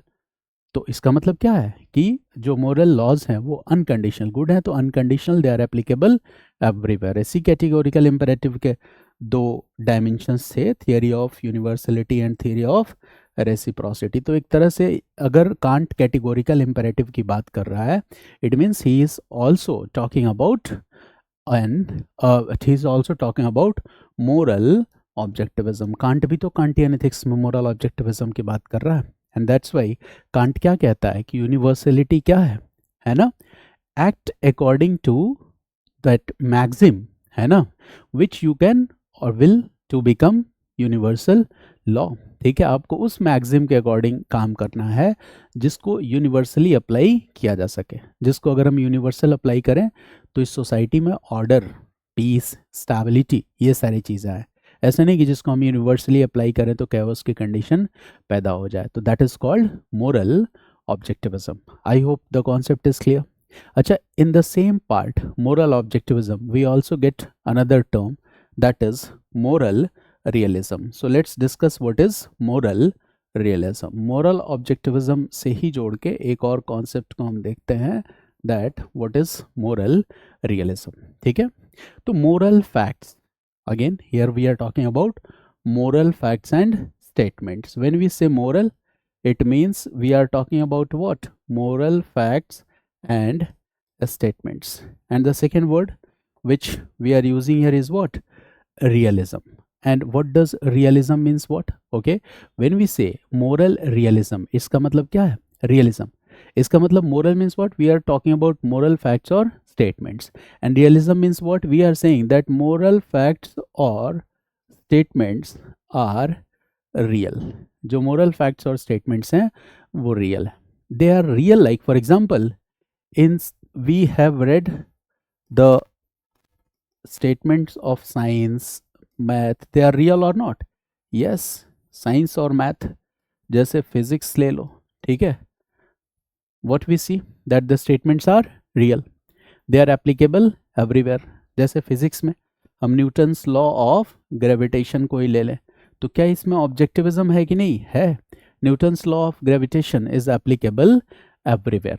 ठीक है, तो इसमें ऑब्जेक्टिविटी है। या when I say that water boils at 100 degree C, एक मैं एग्जांपल लेता हूँ and I say that water boils at 100 degree C, पानी 100 डिग्री सेल्सियस पे खौलने लगता है। तो ये स्टेटमेंट क्या है? साइंस का स्टेटमेंट है, Newton's law of gravitation physics का है। ऐसे तमाम फिजिक्स और साइंस के फैक्ट्स हैं, स्टेटमेंट्स हैं, है ना। And this philosophy is saying that in the same वे, ठीक उसी तरह से जैसे फिजिक्स, मैथमेटिक्स और साइंस के स्टेटमेंट क्या है? रियल है। दीज स्टेटमेंट्स आर रियल, और इनमें क्या है? एक ऑब्जेक्टिविटी है। इनमें क्या है? एक ऑब्जेक्टिविटी है। In the same way the moral facts और स्टेटमेंट्स, द मोरल फैक्ट्स और statements are also real and they are also having this element of objectivity, they are applicable everywhere. उनमें भी ये क्या है? ये ऑब्जेक्टिविटी है and they are applicable everywhere. ठीक है, तो इस तरह की बात को हम क्या कहते हैं? Moral realism. फॉर एग्जाम्पल, एक हम एग्जाम्पल लेते हैं, मोरल रियलिज्म की ही फिलॉसफी से जुड़ा हुआ है। मान लो एक हाइपोथेसिस कि मान लो हम दिल्ली में रहते हैं, है ना, तो दिल्ली में थोड़ी देर के लिए हम मान लेते हैं कि दिल्ली की सारी जनता बेईमान हो जाए। ठीक है, सब दिल्ली में जितने लोग हैं, अब इस पूरी दुनिया में जितने लोग हैं, सब बेईमान हो जाए। ठीक है, if each and every person in Delhi will become dishonest, ठीक है, in that case also what will happen? Honesty as a moral idea will exist। ठीक है, दिल्ली के पूरे लोग बेईमान हो जाएं, हिंदुस्तान के पूरे लोग बेईमान हो जाएं, दुनिया के पूरे लोग बेईमान हो जाएं, लेकिन उस केस में भी honesty as a moral idea will exist. Honesty क्या करेगी? As a moral idea will exist. तो हुई ना यूनिवर्सल। ठीक है, honesty as a moral idea will exist. दूसरी चीज क्या है? Honesty as a moral idea ये एग्जिस्ट करती थी। ठीक है, हमने क्या किया? अपने रीजन से उस चीज को डिस्कवर किया। अच्छा बताओ, आज हम एथिक्स की क्लास में डिस्कस कर रहे हैं कि गुड क्या है, बैड क्या है, मोरल एक्शंस को गुड और बैड की कैटेगरी में कैसे रखते हैं, है ना, डिसीजंस लेते हैं, इसके पीछे वो जो फिलोसॉफिकल आर्ग्यूमेंट्स हैं, लॉजिक है, वो क्या है। तो क्या ये एथिक्स का मॉड्यूल पढ़ने के पहले हम डिसीजन नहीं लेते थे? या जिन लोगों ने एथिक्स, इंटीग्रिटी और एप्टीट्यूड के मॉडल को नहीं पढ़ा है, क्या इसके पहले वो डिसीजन नहीं लेते थे? यस, वो डिसीजन इसके पहले भी लेते थे, बट हमने क्या किया?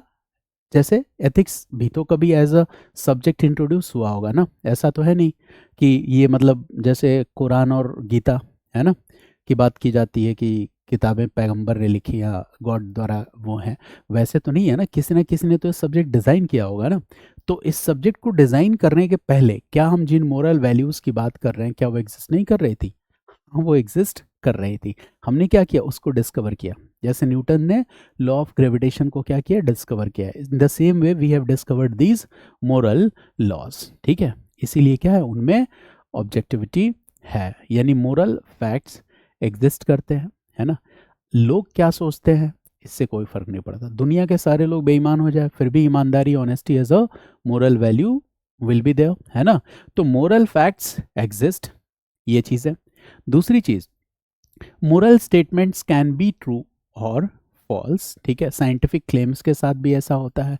And morality is discovered, okay, just like we see that Newton's law of gravitation was discovered. Got it? तो ये बात आप समझ गए। So this is the point in moral realism. तो मोरल रियलिज्म भी आपने समझ लिया, ठीक है। So these are some points, okay. Now one more thing, there is another dimension.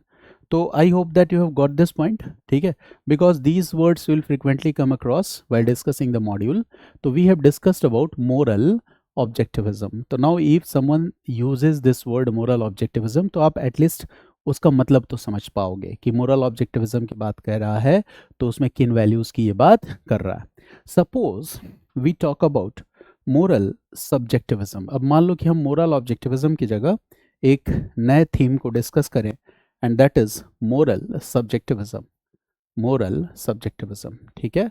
तो अब इसके कौन कौन से डायमेंशंस है, तो देखो यही तो खूबसूरती है ना, ठीक है, हमारे सोसाइटी की भी और हमारे नॉलेज सिस्टम की भी। इसी को हम कहते हैं एथिकल डाइवर्सिटी। कुछ लोग कह रहे हैं कि मोरल वैल्यूज़ जो हैं वो क्या है, सब्जेक्टिव है। कुछ फिलोसोफर्स आएंगे वो कहेंगे कि नहीं, सॉरी, कुछ फिलोसोफर्स ने क्या कहा कि मोरल वैल्यूज ऑब्जेक्टिव है। Some philosophers will come and they will say that no, they are not objective, they are subjective, है ना। यानी कि मोरल वैल्यूज आर सब्जेक्टिव। अब देखो एक दूसरा ग्रुप है फिलोसोफर्स का जो क्या कह रहा है कि मोरल वैल्यूज आर सब्जेक्टिव, ठीक है, moral values are subjective. This is the point. अब इसको हमें डिस्कस करना है कि इसका मतलब क्या है, सब्जेक्टिव होने का मतलब क्या है, कि मोरल वैल्यूज़ जो है कहीं ना कहीं रिलेटिव है। और मोरल वैल्यूज़ को गुड या बैड हम किस बिहाफ पे कहते हैं, तो अपने इंडिविजुअल बिलीव्स या फिर जो कल्चरल नॉर्म्स कॉन्टेक्स्ट है इसके बिहाफ पे हम किसी भी मोरल वैल्यूज़ को, और अलग अलग लोगों के लिए कोई मोरल वैल्यू गुड हो सकता है, किसी के लिए कोई बैड हो सकता है। यानी कि ये क्या है, सब्जेक्टिव है। मोरल वैल्यूज सब्जेक्टिव का मतलब क्या है कि these moral values are dependent. Dependent, पहले वाली थियरी क्या कह रही थी, completely independent, dependent on our, ठीक है, इंडिविजुअल बिलीव्स और पर्सनल बिलीव्स। इंडिविजुअल बिलीव्स और पर्सनल बिलीव्स, ये मोरल वैल्यूज हमारे इंडिविजुअल बिलीव्स या पर्सनल बिलीव्स पे डिपेंड करते हैं। And they are also dependent on our cultural norms and practices. These moral values are also dependent on our cultural norms and practices. ये moral values हमारे cultural norms और practices पे dependent करते हैं, यानी कि they are relative, they are dependent, है ना। यानी कि मोरल वैल्यूज आर गुड और बैड, ठीक है।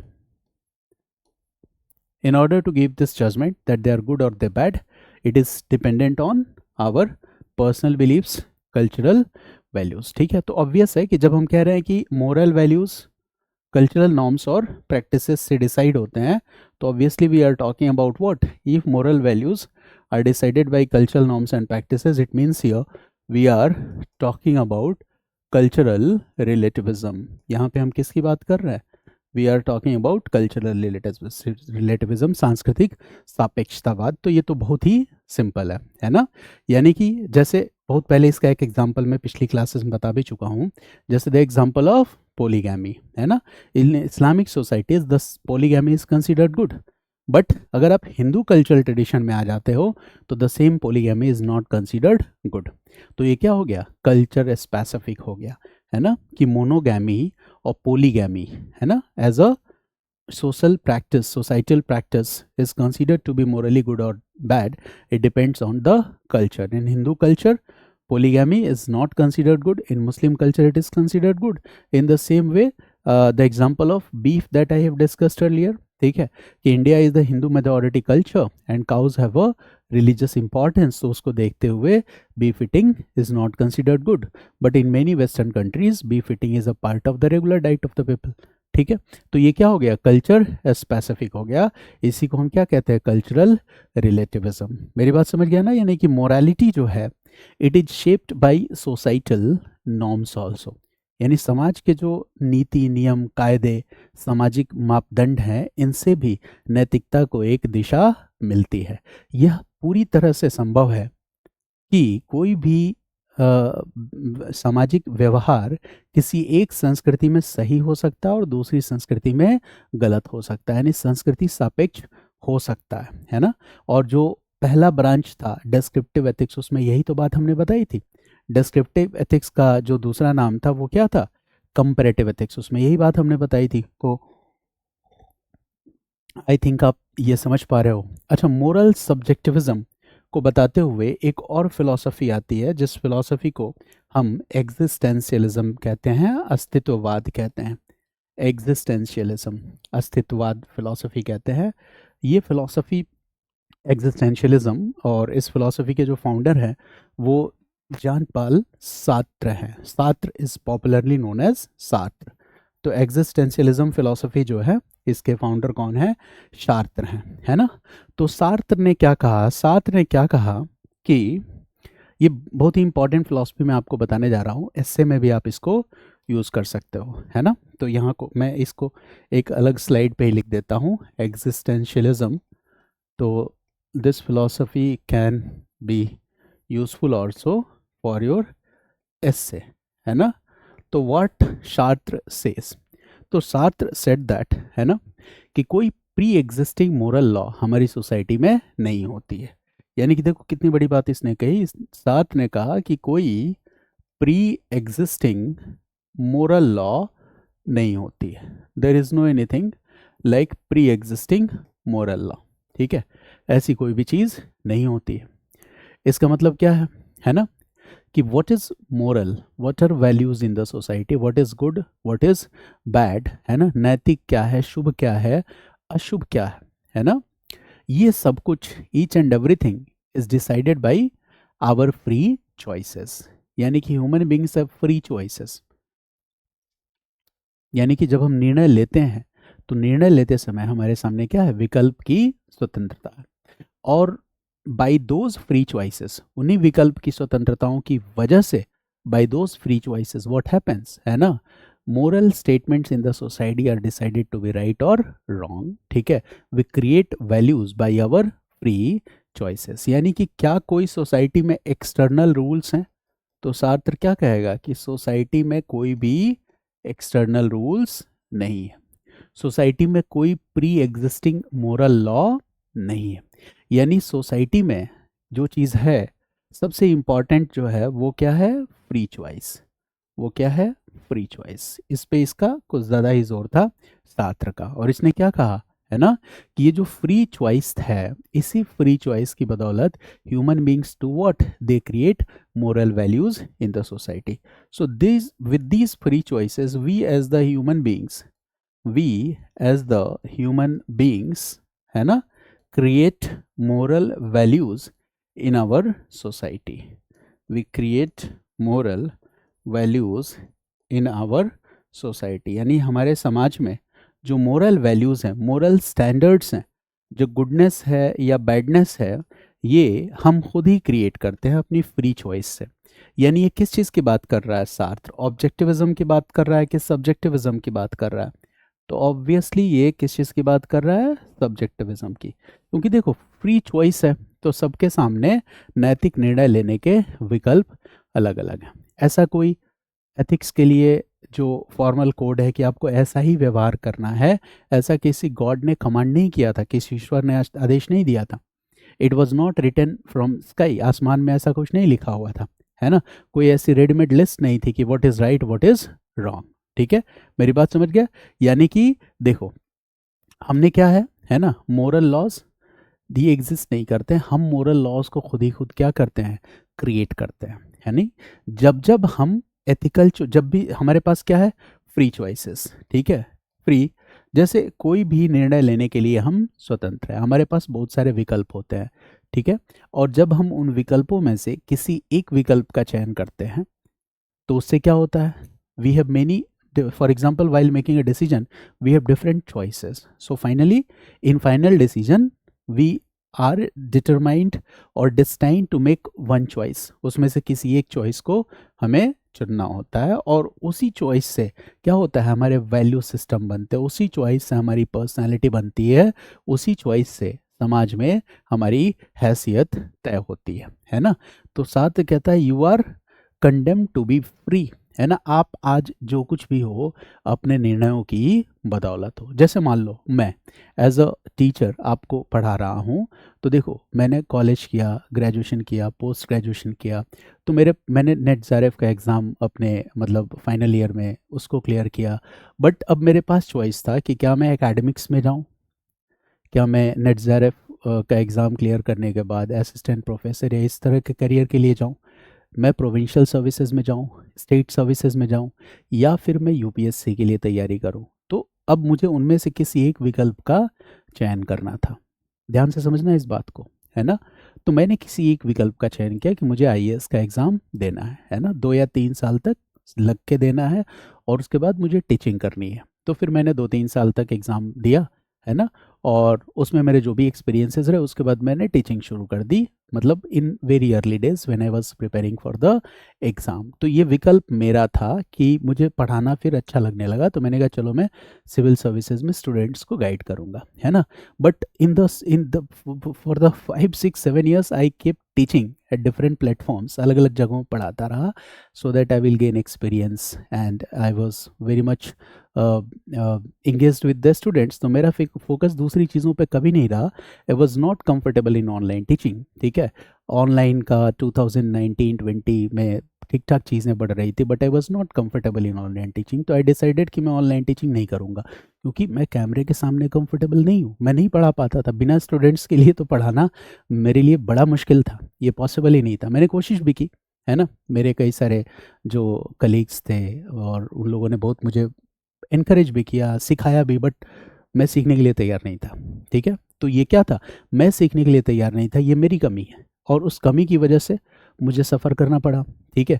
कि जब मैं इतने सालों के एक्सपीरियंस के बाद जब मैं पढ़ाना शुरू कर रहा हूँ, है ना, when I have started teaching online, तो मुझे कोई नहीं जानता, ठीक है। क्योंकि ऑफलाइन में आपका क्या होता है, एक लिमिटेशन होता है। Many times we see companies follow a policy कि कुछ सारे टीचर्स को मतलब प्रमोट ही नहीं करती, आई डोंट नो वाई, है ना। But I suffered a lot from this thing from 2013 to 2000, है ना, 24 टिल, मतलब मैंने काम तो किया, बीच में 1-2 साल मैंने खुद की भी कोचिंग चलाई, but ultimately where I am standing today, okay, it is the result of my own actions and decisions, ठीक है। ये मेरे निर्णयों का ही परिणाम है। तो अब आज मैं बैठ के परेशान होने लगूँ कि यार इस फील्ड में बहुत ही चैलेंज है, मुझे वो वाला फील्ड चुनना चाहिए, वो वाला फील्ड चुनना चाहिए, वो वाला फील्ड चुनना चाहिए। तो सिर्फ और सिर्फ क्या है, बेवकूफ़ी है ना, है ना। मैं आज जो हूँ अपने निर्णयों की बदौलत हूँ, है ना। कुछ सोच के मैंने डिसीजन लिया होगा, या पिछले 7 से 8 साल में मैंने ऑनलाइन पढ़ाना सीखा, बहुत सारी नई स्किल्स मैंने सीखी, तो कुछ ना कुछ सीख के इन स्किल्स को सीखा होगा, है ना। कुछ डिसाइड किया होगा कि नहीं, इन स्किल्स को सीख के अब मैं केवल ऑनलाइन पढ़ाऊँगा, है ना, और देखते हैं इसका रिजल्ट क्या होगा। तो मेरे पास फिर से एक चॉइस था कि क्या मैं पढ़ाना छोड़ दूँ। अभी भी मेरे पास विकल्प थे कि मैं दूसरे विकल्प 2-3-4 किसी और विकल्प का चयन कर लूँ, बट फिर मैंने देखा कि नहीं, जो मेरा डेडिकेशन है, जो मेरा पैशन है टीचिंग के लिए, वो ये कह रहा है नहीं, अब इतना लंबा टाइम आपने दिया तो आप इसी काम को करो। देन आई डिसाइडेड कि once again I will make my complete efforts, honest efforts, I will be in this same profession. देखूंगा जो भी चैलेंजेस है। तो देखो, आप as a UPSC aspirant preparation कर रहे हो, है ना, बहुत सारे बच्चों का सिलेक्शन हो जाता है, किसी का नहीं होता, है ना। तो अगर किसी का सिलेक्शन नहीं हुआ, कई बार मैं न्यूज़ पढ़ता हूँ तो उसमें देखता हूँ कुछ बच्चे सुसाइड भी कर लेते हैं। तो आपको ये बात समझना होगा कि जिस दिन आपने आईएएस एग्ज़ाम की तैयारी करने की बात सोची, वहाँ पे देखो आपको कॉन्सिक्वेंसेस के बारे में सोचना होगा, है ना। आप सिलेक्ट हो भी सकते हो और नहीं भी हो सकते हो। और ऐसा इसलिए नहीं कि अगर कोई सिलेक्ट नहीं हुआ तो वो बुरा है स्टूडेंट, ऐसा कुछ नहीं है, because the seats are very much limited. तो सिलेक्शन रेशियो भी क्या होगी, कम होगी। तो देखो, you may be in final list, you may not be in final list, है ना। तो if you have decided that I am going to prepare for civil service exam for 2 or 3 years, है ना, so what will happen after the 3 year, I will be in the final list और I will not be in the final list, this is all due to my decisions. ये सब क्या है, मेरे निर्णयों की बदौलत है। और जब आपके अंदर इतनी मैच्योरिटी होगी, इतनी परिपक्वता होगी कि आप इस बात को समझ पाओगे कि आज जो मैं कुछ भी हूँ अपने निर्णयों की बदौलत हूँ, तो आप कभी भी, है ना, जो भी आप जीवन के जिस मोड़ पे भी हैं, अपनी सफलता या असफलता का ठीकरा दूसरों के सर पे नहीं फोड़ोगे। नहीं तो तमाम ऐसे लोग मिलते हैं जो अपनी असफलता के लिए दूसरे लोगों को जिम्मेदार ठहराते रहते हैं, जो एक सही चीज़ नहीं है ना। हम अपनी सफलता या असफलता के लिए खुद ही जिम्मेदार हैं, क्योंकि आज जो कुछ भी है हम अपने मोरल चॉइसेस, हम अपने चॉइसेस की वजह है, हम अपने मतलब डिसीजंस जो हमने लिया, you were condemned to be free, Sartre ये कहता है ना, कि आप स्वतंत्र होने के लिए अभिशप्त हैं। आप जो कुछ भी हैं वो अपने डिसीजंस की वजह से, निर्णयों की वजह से। तो देखो फिलॉसफीज में बहुत पावर होती है, बहुत शक्ति होती है। तो जब आप इन फिलॉसफीज को समझने लगोगे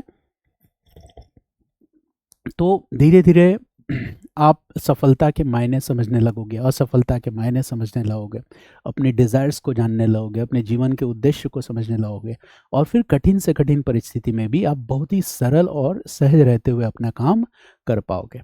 इसीलिए एथिक्स, इंटीग्रिटी और एप्टीट्यूड का सिलेबस इंक्लूड किया गया यूपीएससी में, कि हमारे थॉट्स में, हमारे विचारों में, हमारे सोच में एक एथिकल डाइवर्सिटी आए। और वो एथिकल डाइवर्सिटी कब आएगी? वो एथिकल डाइवर्सिटी तब आएगी जब हम कुछ भी पढ़ रहे हैं तो वो पढ़ने के दौरान हमारा फोकस किस अप्रोच पे होगा, वो डिस्कशन के अप्रोच पे हो, तब वो शायद एथिकल डाइवर्सिटी आना पॉसिबल है। ठीक है, तो आप मेरी बात को समझ पाए, है ना, कि शास्त्र क्या कहता है कि देखो हम जो भी जीवन में डिसीजन लेते हैं, है ना, तो हम जो कुछ भी हैं वो हम अपने चॉइसेस की वजह से है। तो वही कॉन्सेप्ट उसका मोरल एक्शंस के बारे में भी है ना, कि right wrong it depends on our choices, है ना, ये चीज़ें हैं। तो we are free to choose. हम किसी सोसाइटी को ब्लेम नहीं कर सकते, किसी रिलीजन को ब्लेम नहीं कर सकते, है ना, अपने कर्मों के लिए हम किसी को ब्लेम नहीं कर सकते। और सबसे बड़ी बात वो ये भी कहता है, जैसे सब्जेक्टिविज्म की बात करते हुए शास्त्र ये भी कहता है कि मेनी टाइम्स देखो क्या होता है, जैसे आप अपने जीवन में कोई उद्देश्य अगर आप तय कर ले हो, तो जैसे मान लो कि जैसे एक एस्पायरेंट है जिसका नाम है, मान लेते हैं थोड़ी देर के लिए कि रोहित नाम है, और रोहित ने ग्रेजुएशन में ही ये तय कर लिया कि भाई मुझे आईएएस बनना है। तो जीवन में उसे क्या बनना है ये तो उसने एक दिन तय कर लिया कि मुझे आईएएस बनना है, यानी कि अब उसके जीवन का उद्देश्य और स्वरूप जो है वो क्या हो गया, निश्चित हो गया, डेफिनिट हो गया। ठीक है, कि उसे क्या बनना है, वो तो जीवन का उद्देश्य और स्वरूप निश्चित हो गया ना, है ना। और इस तरह का ऑब्जेक्टिफिकेशन ये कभी भी ह्यूमंस का गुण नहीं हो सकता है, ये वस्तुओं का गुण हो सकता है, ह्यूमंस का गुण नहीं हो सकता है। मेरी बात समझ गया? जैसे ह्यूमंस, जैसे मान लो कि किसी को आईएएस बनना है ना, वो आईएएस बना भी, बस आईएएस बन के उसने क्या किया, रिज़ाइन कर दिया, कोई एक टेक कंपनी खोली, उसको चलाया, फिर कुछ दिन बाद उसको भी बंद करके कुछ और किया, फिर कुछ दिन बाद पॉलिटिक्स में आ गया। तो हमें इस तरह से सोचना है ना, कि हमें अपने जीवन के उद्देश्य और स्वरूप को भी एक ऑब्जेक्टिव पैटर्न पे नहीं डालना है, वो सब्जेक्टिव रहना चाहिए। ठीक है, कि मैंने एक लंबे टाइम तक कोशिश की कि इस फील्ड में अच्छा कर सकूं, पढ़ाने में मैंने मेहनत की, फिर भी मैं मेहनत कर रहा हूं, लेकिन मैं हमेशा ही टीचर बना रहूंगा, ये कोई कंपार्टमेंटलाइज्ड विजन नहीं है ना। कल को हो सकता है कि मैं किसी दूसरे फील्ड में चला जाऊं। तो कई सारे डायमेंशंस पे शास्त्र बात करता है ना। तो शास्त्र का जो एग्जिस्टेंशियलिज्म का फिलॉसफी है वो ये कहता है कि you are free but responsible human beings, और you are condemned to be free, है ना। तो अगर कोई ये कहता है यार मेरे पास और कोई ऑप्शन नहीं था, तो ये एक शुद्ध झूठ है, इट इज़ अ कंप्लीट लाई। हमारे पास हमेशा क्या होते हैं, ऑप्शंस होते हैं। ठीक है, और हमें उन ऑप्शंस में से कोई एक ऑप्शन को चूज़ करना होता है। अगर हम ये कहते हैं हम कोई भी ऑप्शन नहीं चूज़ करेंगे, नन ऑफ द, तो ये भी क्या है, ये भी एक विकल्प का ही चयन करना है। जैसे आप प्रीलिम्स के एग्जाम में क्या करते हो, नन ऑफ द एबव को अगर आप चूज करते हो तो वो भी none of the above, this option is also a option. ठीक है, ये भी क्या है, एक विकल्प है। तो एग्जिस्टेंशियलिज्म में भी इस तरह की बात की गई है ना। मोरल सब्जेक्टिविज्म की बात की गई है। तो अब आप बात समझ पा रहे हो, मोरल ऑब्जेक्टिविज्म और मोरल सब्जेक्टिविज्म। हम सबकी एथिकल चॉइसेस एक जैसी नहीं हो सकती हैं, वो डिफर करेंगी, है ना। उस डिफर करने के लिए पीछे फैक्टर्स भी बहुत सारे हो सकते हैं, ठीक है। तो मोरल वैल्यूज़ के बारे में सार्त्र का ऐसा ही कुछ आइडिया है। तो I hope that you have understood, ठीक है ना, ये चीज़ें हैं। ऐसे ही एक और विचार है प्रेस्क्रिप्टिविज्म, है ना, जो एक फिलोसोफर थे R.M. हेयर, तो उन्होंने ये विचार दिया था प्रेस्क्रिप्टिविज्म। प्रेस्क्रिप्टिविज्म, R.M. हेयर, प्रेस्क्रिप्टिविज्म, है ना। तो ये विचार किसने दिया था? एक फिलोसोफर है R.M. हेयर, इन्होंने विचार दिया था। And what does it means, तो ये वर्ड ही क्लियरली बता दे रहा है कि ये क्या कह रहा है। वो कह रहा है कि मोरल स्टेटमेंट्स जो भी हैं ये क्या है? यूनिवर्सल प्रिस्क्रिप्शंस हैं। तो प्रिस्क्रिप्टिविज्म किससे बना है? प्रिस्क्रिप्शन से, प्रिस्क्रिप्शन से बना हुआ है। यानी कि जो मोरल स्टेटमेंट्स हैं ये क्या है? यूनिवर्सल प्रिस्क्रिप्शंस हैं। These are universal prescriptions, they are not factual claims, है ना। They are not factual claims, they are not factual claims, they are universal prescriptions. जो भी मोरल स्टेटमेंट्स हैं ये यूनिवर्सल प्रिस्क्रिप्शंस हैं, है ना, ये चीज़ है। अच्छा, जो चीज़ यूनिवर्सल प्रिस्क्रिप्शन है, सबके लिए एक कॉमन प्रिस्क्रिप्शन है, ठीक है, वो क्या करेगा? This will guide our human actions, ये हमारे ह्यूमन एक्शंस को गाइड करेगा, लेकिन यह हमें किसी ऑब्जेक्टिव ट्रूथ की ओर नहीं लेके जाएगा। तो इस तरह की बात कही गई। फिलहाल मोरल सब्जेक्टिविज्म और मोरल ऑब्जेक्टिविज्म, इन दोनों में से हमें किस विचार को मानना चाहिए, है ना। तो मैंने कहा कि हम कई सारे विचारों को पढ़ेंगे, बट हमें क्या करना होगा? एक मिडिल पाथ लेके चलना होगा और एथिकल डाइवर्सिटी के कॉन्सेप्ट को फॉलो करते हुए आगे बढ़ना होगा। तो रॉल्स का मोरल कंस्ट्रक्टिविज्म, है ना, इसमें एक इंटरमीडिएट पोजीशन या बीच का रास्ता हो सकता है ना। तो रॉल्स क्या कहता है मोरल कंस्ट्रक्टिविज्म में, है ना, नैतिक संरचनावाद में? वो ये कहता है कि morality is not discovered like law of nature, है ना। जैसे लॉ ऑफ नेचर को हम डिस्कवर्ड करते हैं, जैसे मान लो रोटेशन या सुनामी या लॉ ऑफ ग्रेविटेशन, है ना, या फिर हम यूनिवर्स के बारे में बहुत कुछ जान गए हम, है ना, अपने रीजन से। तो कहा ऐसा नहीं है, morality is not discovered like a law of nature. Morality कोई लॉ ऑफ नेचर की तरह नहीं डिस्कवर की गई है, but it is constructed through rational agreement among humans. यानी कि मोरालिटी कंस्ट्रक्ट हुई है, ठीक है, क्योंकि हम एक सोसाइटी में रहते हैं और जितने भी ह्यूमन बीइंग्स हैं उनके बीच में एक रेशनल एग्रीमेंट हुआ और उसी रेशनल एग्रीमेंट का आउटकम क्या है? मोरालिटी, ठीक है, ये चीज़ें हैं। तो इस तरह की बात रॉल्स ने कही है मोरल कंस्ट्रक्टिविज्म में, ठीक है। तो ऐसे बहुत सारी थियरीज हैं। फिलहाल देखो, डायरेक्टली तो ये क्वेश्चन एज ए क्वेश्चन आपसे नहीं पूछा जाएगा कि मेटा एथिक्स डिफाइन करो, लेकिन आपको मेटा एथिक्स जानने का मतलब ये हुआ कि जैसे मान लो कि किसी सिचुएशन में आपको अलग अलग डायमेंशन से सोचना है। जैसे मान लो किसी भिखारी की मदद करना, ठीक है, कि क्या मुझे, तो देखो किसी भिखारी की मदद करना, है ना, जैसे ही ये बात करोगे तो नॉर्मेटिव एथिक्स क्या कहेगा? नॉर्मेटिव एथिक्स जिसमें डिओन्टोलॉजिकल, टेलियोलॉजिकल और वर्च्यू बेस्ड एथिक्स हमने पढ़ा है। तो अब आप सोचोगे कि भिखारी की मदद करनी है, हेल्पिंग अ बेगर, है ना, तो इसमें नॉर्मेटिव एथिक्स का क्या अपना, ठीक है, वो होगा कि नॉर्मेटिव में डिओन्टोलॉजिकल का क्या अप्रोच होगा, टेलियोलॉजिकल का क्या अप्रोच होगा, ठीक है, और duty based, sorry, virtue based ethics का क्या अप्रोच होगा। या अच्छा, मान लो गिविंग मनी टू बेगर और हेल्पिंग द बेगर, है ना, इसमें मेटा एथिक्स क्या कहेगा? मेटा एथिक्स कहेगा भाई, है ना, कि गिविंग मनी टू बेगर, इसमें गुडनेस क्या है, ठीक है, क्या ये गुडनेस ऑब्जेक्टिव है या सब्जेक्टिव है? मतलब मेटा एथिक्स उसके फिलोसफिकल डायमेंशंस पे बात करने लगेगा। मेरी बात समझ गया? तो हमारे सामने बहुत सारे केस स्टडीज़ होंगे और उन केस स्टडीज़ पे हमें अप्लाई करना होगा, है ना, कि नॉर्मेटिव एथिक्स, डिओन्टोलॉजिकल, टेलियोलॉजिकल और वर्च्यू बेस्ड एथिक्स का क्या कॉन्सेप्ट है। चूंकि अभी हमने सिर्फ एक चैप्टर स्टडी किया है, इसीलिए मैं बता रहा हूँ कि केस स्टडीज़ में आपको ये सारे कॉन्सेप्ट्स अप्लाई करने होंगे। जब मैं आपको आगे पढ़ा दूंगा तो फिर वहाँ बताऊंगा कि केस स्टडी में आगे की चीज़ों को कैसे अप्लाई करना है, ठीक है। तो ये टॉपिक पढ़ने का मतलब क्या है? हमारे सामने कोई केस स्टडी होगा, क्वेश्चन होगा कि हमारा डिसीजन क्या होगा, है ना, और कैसे हमने वो डिसीजन लिया। तो इसके पीछे जो अलग अलग पर्सपेक्टिव्स हैं उनमें इन अलग अलग पर्सपेक्टिव्स को अप्लाई करना है। तो प्रैक्टिकल एप्लीकेशन के बाद ये ज़्यादा समझ में आएगा। अब देखो एक इसमें क्या क्या मैंने बताया था आपको, कौन कौन से डायमेंशंस पढ़ने हैं। तो एक था नेचुरलिज्म, नॉन नेचुरलिज्म, प्रेस्क्रिप्टिविज्म, है ना, ये और यही यही थे 2-3 डायमेंशंस। तो इतना आप समझ गए, लेकिन थोड़ा सा इसी के अंदर मैंने नेचुरलिज्म भी बताया था, बट उसको भी थोड़ा सा मैं अलग से डील कर दे रहा हूँ, that what is the concept of naturalism in meta ethics. ठीक है, मेटा एथिक्स में नेचुरलिज्म का कॉन्सेप्ट क्या है? वेरी सिंपल कॉन्सेप्ट, बहुत ही सिंपल है ना। When we are saying natural, है ना, it means we are talking about nature, we are talking about physical world, the world, है ना, that exists in real. When we are saying naturalism, it means we are talking about the physical world.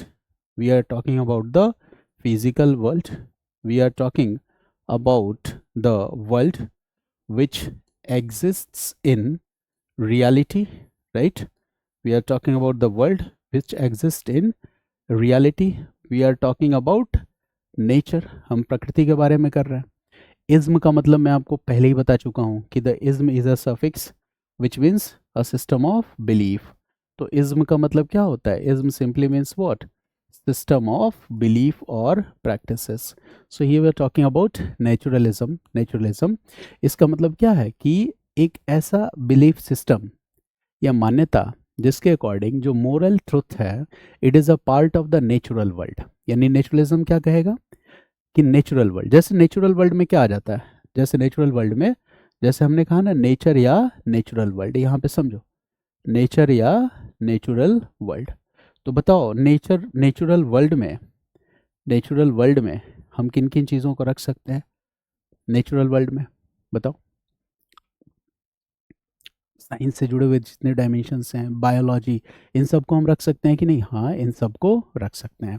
जैसे मान लो ऐसे हम चलो science, physics, bio, science, physics, bio, इन सब को रख सकते हैं। अच्छा, इससे भी नहीं समझ पा रहे हो तो नेचुरल वर्ल्ड में क्या हम ट्रीज को रख सकते हैं? यस। क्या हम नेचुरल वर्ल्ड में वाटर को रख सकते हैं? यस। क्या हम नेचुरल वर्ल्ड में माउंटेन को रख सकते हैं? यस। रख सकते हैं कि नहीं? ट्री को रख सकते हैं, माउंटेन को रख सकते हैं। क्या नेचुरल वर्ल्ड में, अभी मैंने बार बार ग्रेविटी या लॉ ऑफ ग्रेविटेशन की बात की, तो ग्रेविटेशन को रख सकते हैं, हाँ, है ना, हम इन सब को रख सकते हैं। ठीक है, अब ये बताओ कि अगर हम इन सब को नेचुरल वर्ल्ड में रख सकते हैं, या फिर इनसे जुड़े हुए जितने भी साइंटिफिक फैक्ट्स हैं, इनसे भी जुड़े हुए जितने भी साइंटिफिक फैक्ट्स हैं। अच्छा, नेचुरल वर्ल्ड में ह्यूमंस हैं, एनिमल्स हैं, ठीक है, तो ह्यूमंस और एनिमल्स हैं, तो इनसे जुड़े हुए कौन से फैक्ट्स हो सकते हैं? इनसे जुड़े हुए बायोलॉजिकल फैक्ट्स भी हो सकते हैं। तो यहाँ इनसे जुड़े हुए साइंटिफिक फैक्ट्स भी हो सकते हैं और इनसे जुड़े हुए बायोलॉजिकल फैक्ट्स भी हो सकते हैं। ठीक है, तो अब ये क्या कह रहा है नेचुरलिज्म का सिद्धांत? वो ये कह रहा है कि जो मोरल ट्रुथ्स हैं, मोरल ट्रुथ्स है ना, they are part of this natural world. ये इसी नेचुरल वर्ल्ड का हिस्सा है, इससे अलग नहीं है। Moral truths are part of this natural world. Moral truths are part of this natural world, but it becomes very difficult to understand that how moral truths are part of this natural world, है ना। कैसे ये natural world का हिस्सा है, तो समझो क्या कहता है। जैसे अब जैसे अलग अलग तरीके से इसको बताया गया है, how they are parts of the natural world. तो कहा देखो, जैसे हम ट्रीज, ग्रेविटी, वाटर, इन सब चीज़ों को क्या करते हैं, है ना, नेचुरल वर्ल्ड में देखते हैं, इसको ऑब्जॉर्व करते हैं, इसको स्टडी करते हैं, और फिर साइंस के अलग अलग कॉन्सेप्ट से हम इसको क्या करते हैं, एक्सप्लेन करते हैं, ठीक उसी तरह से। ठीक है, अब देखो क्या है, हम मोरल ट्रुथ्स की बात कर रहे हैं, तो मोरल ट्रुथ्स में जैसे यहाँ पे कुछ मैं वर्ड लिखता हूँ मोरल ट्रुथ्स में, है ना। फॉर एग्जाम्पल, है ना, this word good, bad, right, wrong, all these are the examples of the moral truths, है ना। good, bad, right, wrong, ये सब हम लिख रहे हैं, है ना। तो देखो, अब ये फिलॉसफी ये कहती है ना, कि गुड बैड राइट रॉन्ग ये कोई ओपिनियन या सुपर नेचुरल कमांड नहीं है, ये क्या है, ये नेचुरल फैक्ट है। यानी कि moral truths are the natural facts, यानी good bad right wrong all these are the natural facts. ये सब क्या है, नेचुरल फैक्ट्स है। कैसे नेचुरल फैक्ट्स हैं, क्योंकि इनकी वजह से हमें पेन होता है, प्लीजर होता है, हमारा हेल्थ इंप्रूव होता है, सोसाइटी का वेलफेयर इंप्रूव होता है। तो इस वजह से ये सारे के सारे क्या है, नेचुरल फैक्ट है। इस तरह की बातें हैं, है ना। तो नेचुरल फैक्ट यानी कि जो मोरालिटी है वो कैसे इवॉल्व हुई, उसका राइज कैसे हुआ, ठीक है। Morality, the rise of morality, rise of morality कैसे हुआ। जैसे आप ह्यूमन इवोल्यूशन पढ़ते हो वैसे ही क्या है ना, ह्यूमन नेचर का इवोल्यूशन। नेचुरलिज्म ये कहेगा कि जैसे आप इवोल्यूशन ऑफ ह्यूमन पढ़ते हो वैसे ही क्या है, इवोल्यूशन ऑफ ह्यूमन नेचर, है ना। बायोलॉजी, इमोशंस, बायोलॉजी इमोशंस हैं, हमारी फिजिकल नीड्स हैं, राइट। हमारी इमोशनल नीड्स है, फिजिकल नीड्स है, इमोशनल नीड्स है, ये सारी चीज़ें। जैसे किसी असहाय की मदद करना, helping a person who is in need is right, right है ना। क्यों राइट है, helping a person who is in need is considered to be right. किसी एक ऐसे आदमी की मदद करना जो ज़रूरतमंद है, ये राइट है, ये सही है। क्यों सही है, इसके पीछे एक रीज़न है। क्योंकि अगर हम ऐसा करते हैं तो इससे सोशल कोऑपरेशन और सर्वाइवल जैसी चीज़ें प्रमोट होती है। यानी helping a person who is need, this will promote what, social cooperation, और this social cooperation is the base for survival, है ना। डार्विन ने भी तो थियरी दिया इवोल्यूशन, है ना, इवोल्यूशन थ्योरी। तो वैसे ही हमारा भी इवोल्यूशन हुआ है, इस मोरालिटी का भी इवोल्यूशन होता है ना। राइट क्या करेगा सोसाइटी में, प्लेजर को प्रमोट करेगा। रॉन्ग क्या करेगा, if you are harming some person, तो ये सोसाइटी में किस चीज़ को प्रमोट करेगा, पेन को प्रमोट करेगा। तो इस तरह से ये सारी चीज़ें भी क्या हुई हैं, इवॉल्व हुई हैं। मेरी बात समझ गया। तो ये एक विचार है नेचुरलिज्म जो इस तरह की बात करता है। Got it. जैसे मैं एग्जाम्पल से आपको बताऊंगा तो आप ज़्यादा बेटर समझोगे। जैसे मैंने बताया कि किसी ज़रूरतमंद की मदद करना, ये राइट है। क्यों राइट है, नेचुरलिज्म क्या कहेगा, ये राइट इसलिए है क्योंकि इससे इट प्रोमोट्स द वेलबींग, किसी का भला होता है। It reduces suffering of a person, किसी व्यक्ति का दुख कम होता है अगर आप किसी ज़रूरतमंद की मदद करते हो। इससे सोसाइटी में क्या होता है, सोशल कोऑपरेशन, सामाजिक सहयोग की भावना बढ़ती है, ठीक है, जो अल्टीमेटली इवोल्यूशन यानी हमारे समाज को और बेहतर बनाने में मदद करता है। इसी तरह से मान लो एक मोरल एक्शन, एक एक्शन है कि हार्मिंग एनी अदर पर्सन और killing any person is wrong, किसी व्यक्ति की जान लेना, किसी व्यक्ति को चोट पहुंचाना, ये गलत है। क्यों गलत है, क्योंकि अगर हम किसी व्यक्ति को चोट पहुंचाएंगे या नुकसान पहुंचाएंगे तो ये क्या पैदा करेगा, प्लेजर, हैप्पीनेस या पेन, तो पेन, ठीक है। और इससे क्या होगा, वो सोसाइटी का जो इवोल्यूशन हो रहा है उस पर भी तो इफेक्ट होगा ना, है ना। तो ये सारी चीज़ें क्या है कि हमारी सोसाइटी में सोशल कोऑपरेशन, सोशल हार्मनी, सामाजिक समरसता, ठीक है, survival of the man kind, है ना। कैसे हम सर्वाइव किए, एक दूसरे को कोऑपरेट करके ही तो सर्वाइव किए, है ना। फेयरनेस, ट्रस्ट जैसी वर्च्यूज़ हैं, तब हम आगे बढ़ पा रहे हैं, सोसाइटी को प्रोग्रेसिव बना रहे हैं। तो कहा कि ये सब कुछ नेचुरलिज्म का ही एग्जाम्पल है। तो नेचुरलिज्म कहेगा कि मोरल फैक्ट्स जो हैं they are parts of the nature, ये वो इसी प्रकृति का हिस्सा है। एंड ऑब्जर्वेबल, वो ऑब्जर्वेबल भी हैं, है ना। गुड क्या है, जो समाज में प्रसन्नता को, हैप्पीनेस को प्रमोट करे, ठीक है। अब इसका अपोजिट जो थियरी हो गया वो क्या हो गया, नॉन नेचुरलिज्म, है ना। प्राकृतिकवाद, है ना, नॉन नेचुरलिज्म। एक और थियरी थी ना, नॉन नेचुरलिज्म, नॉन नेचुरलिज्म, इसको अप्राकृतिकवाद कहते हैं। तो ये ठीक उसका उल्टा है, अपोजिट है।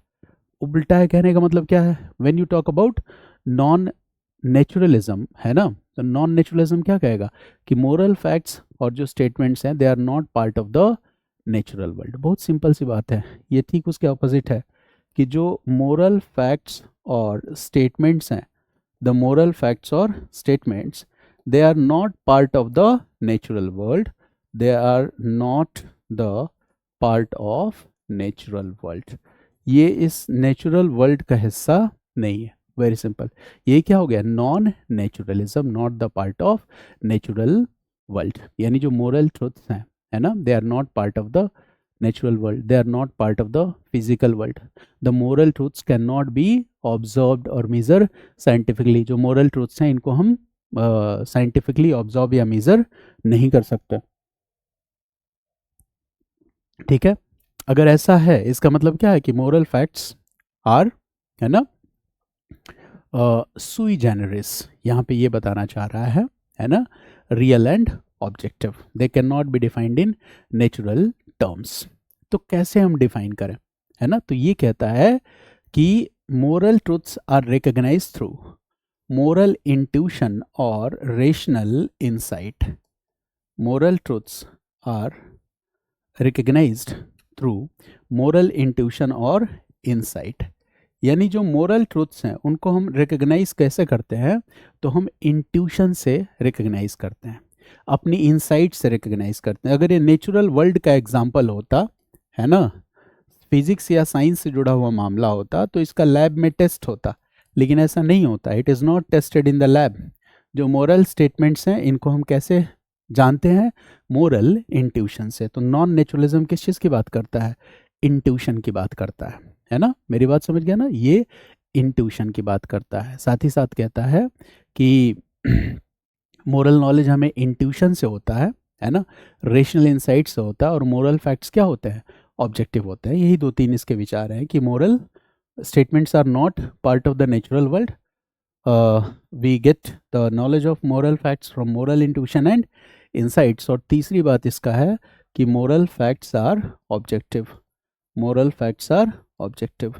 ये तीन चीज़ों को मानता है। थोड़ा और आसानी से हम इसको समझते हैं कि मोरल फैक्ट्स आर ऑब्जेक्टिव कहने का मतलब क्या है। जैसे मान लो कि मर्डर करना बुरा है ना, तो ऑब्जेक्टिव कहने का मतलब है कि कोई माने या ना माने, ये बुरा है तो बुरा है ना। और आपका इंट्यूशन भी क्या कहेगा कि मर्डर और doing harm to one person is bad. तो इस फिलॉसफी का, नॉन नेचुरलिज्म का जो फोकस एलिमेंट हो गया वो क्या हो गया, मोरल इंट्यूशन। और इंट्यूशन का मतलब क्या होता है ना, looking into, to look within, वही चीज़ क्या है, इंट्यूशन।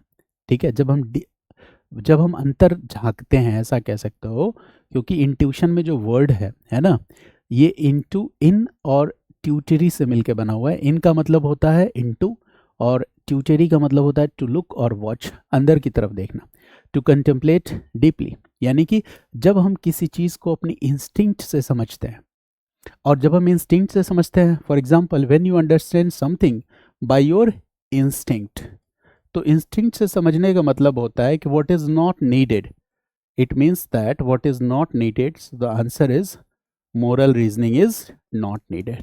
बिना किसी मोरल रीजनिंग से, इंस्टिंक्ट से किसी बात को भांप लेना, यही क्या है, इंट्यूशन। इसी को हम कहते हैं gut feeling. Gut feeling, this is also known as gut feeling, इसी को कहते हैं गट फीलिंग।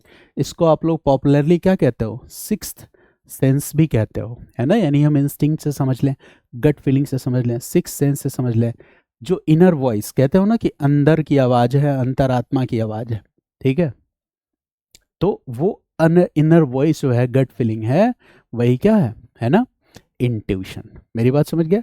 जैसे कुछ लोगों का जो सिक्स सेंस होता है बहुत पावरफुल होता है। जैसे मान लो कि आजकल कंपनियों में क्या होता है, HR मैनेजर्स रखे जाते हैं कि वो एम्प्लॉयज़ को रिक्रूट कर सकें, बट वो ऐसे एम्प्लॉयज़ को रिक्रूट करते हैं जो 1-2 साल से ज़्यादा कंपनी में टिकते ही नहीं हैं। पुराने ज़माने में आप देखोगे कि जो कंपनी के ओनर्स होते थे उन्होंने कोई मैनेजमेंट वगैरह की पढ़ाई नहीं करी थी, लेकिन वो अच्छे कैंडिडेट्स को एक नज़र में भांप जाते थे। उनको 2 मिनट लगेगा, किसी आदमी से बात करेंगे और आदमी की पहचान, परख उन्हें होगी। तो वो परख कैसे होगी, क्या उसको वो पहले से जानते हैं, नहीं, उनका सिक्स सेंस क्या होगा, बहुत ही पावरफुल होगा। When they will meet a person, है ना, दे कैन इंस्टिंक्टिवली फील कि ये अच्छा आदमी है। और मज़ेदार बात क्या है कि उनका वो जो इंस्टिंक्ट होगा वो सही भी होगा, ठीक है। तो बिना किसी से बातचीत किए हुए पहली ही मुलाकात में 5 मिनट की 10 मिनट की मुलाकात में अगर आपका सिक्स सेंस से कहता है कि ये आदमी अच्छा है, and surprisingly this also comes true, ये सच भी होता है मेनी टाइम्स, है ना, कि इंस्टिंक्ट जो होता है, जैसे आप देखोगे कि जैसे आपने ऐसा देखा होगा कि बहुत बार देखा होगा कि जो मदर्स हैं उनका अपने बच्चों को लेके इंस्टिंक्ट बहुत पावरफुल होता है। जैसे आप कहीं दूर रह रहे हो, बीमार पड़ गए हो, तो आपकी मदर को पहले पता चल जाएगा। ये कैसे पता चल जाएगा? सिक्स्थ सेंस बहुत पावरफुल होता है कुछ मामलों में, ठीक है। तो देखो, ऐसा नहीं है कि ये सिर्फ बहुत ही इमोशन से जुड़ा हुआ मामला है, ऐसा नहीं है। एज अ सिविल सर्वेंट भी कई दफ़ा ऐसा हो सकता है कि हमें इंट्यूटिव जजमेंट लेना पड़े, है ना। तो हमें इंट्यूशन की मदद कब लेनी पड़ती है? इंट्यूशन पे, इंस्टिंक्ट या सिक्स सेंस पे हमें गट फीलिंग पे डिसीजन कब लेना पड़ता है? जब हमारे पास कोई त्वरित निर्णय लेना है, तुरंत निर्णय लेना है, समय बहुत कम है, time is short and the situations are very complex, परिस्थितियां बहुत जटिल हैं, समय बहुत कम है। तो ऐसी कंडीशन में हमें क्या करना पड़ता है? सिक्स सेंस से काम चलाना पड़ता है। लेकिन ये सिक्स सेंस भी ऐसी कोई चीज़ नहीं है जो एक्सीडेंटली आ जाती है कि सिक्स सेंस का कोई इंजेक्शन है, लगवा लिया तो सिक्स सेंस आ गया, नहीं। ये जो सिक्स सेंस है हमारे लाइफ के एक्सपीरियंसेस से बनता है। हमारे अंदर जो वैल्यूज़ हैं, हमारी जो इंटीग्रिटी है, वो डिज़ाइन करती है सिक्स सेंस को। तो जिस आदमी का सिक्स सेंस पावरफुल होता है, उसके पीछे मानता हूँ कि कोई थियोरेटिकल स्टडी नहीं होती है, स्कूल कॉलेज की स्टडी नहीं होती है, कोई डिग्री नहीं होती है, बस उस आदमी के क्या होते हैं? लाइफ एक्सपीरियंसेस होते हैं, जीवन के अनुभव, है ना। तो कई बार क्या होता है कि 10 डिग्री धारकों पे एक ऐसा आदमी भारी पड़ जाता है जिसके पास कोई डिग्री नहीं है ना।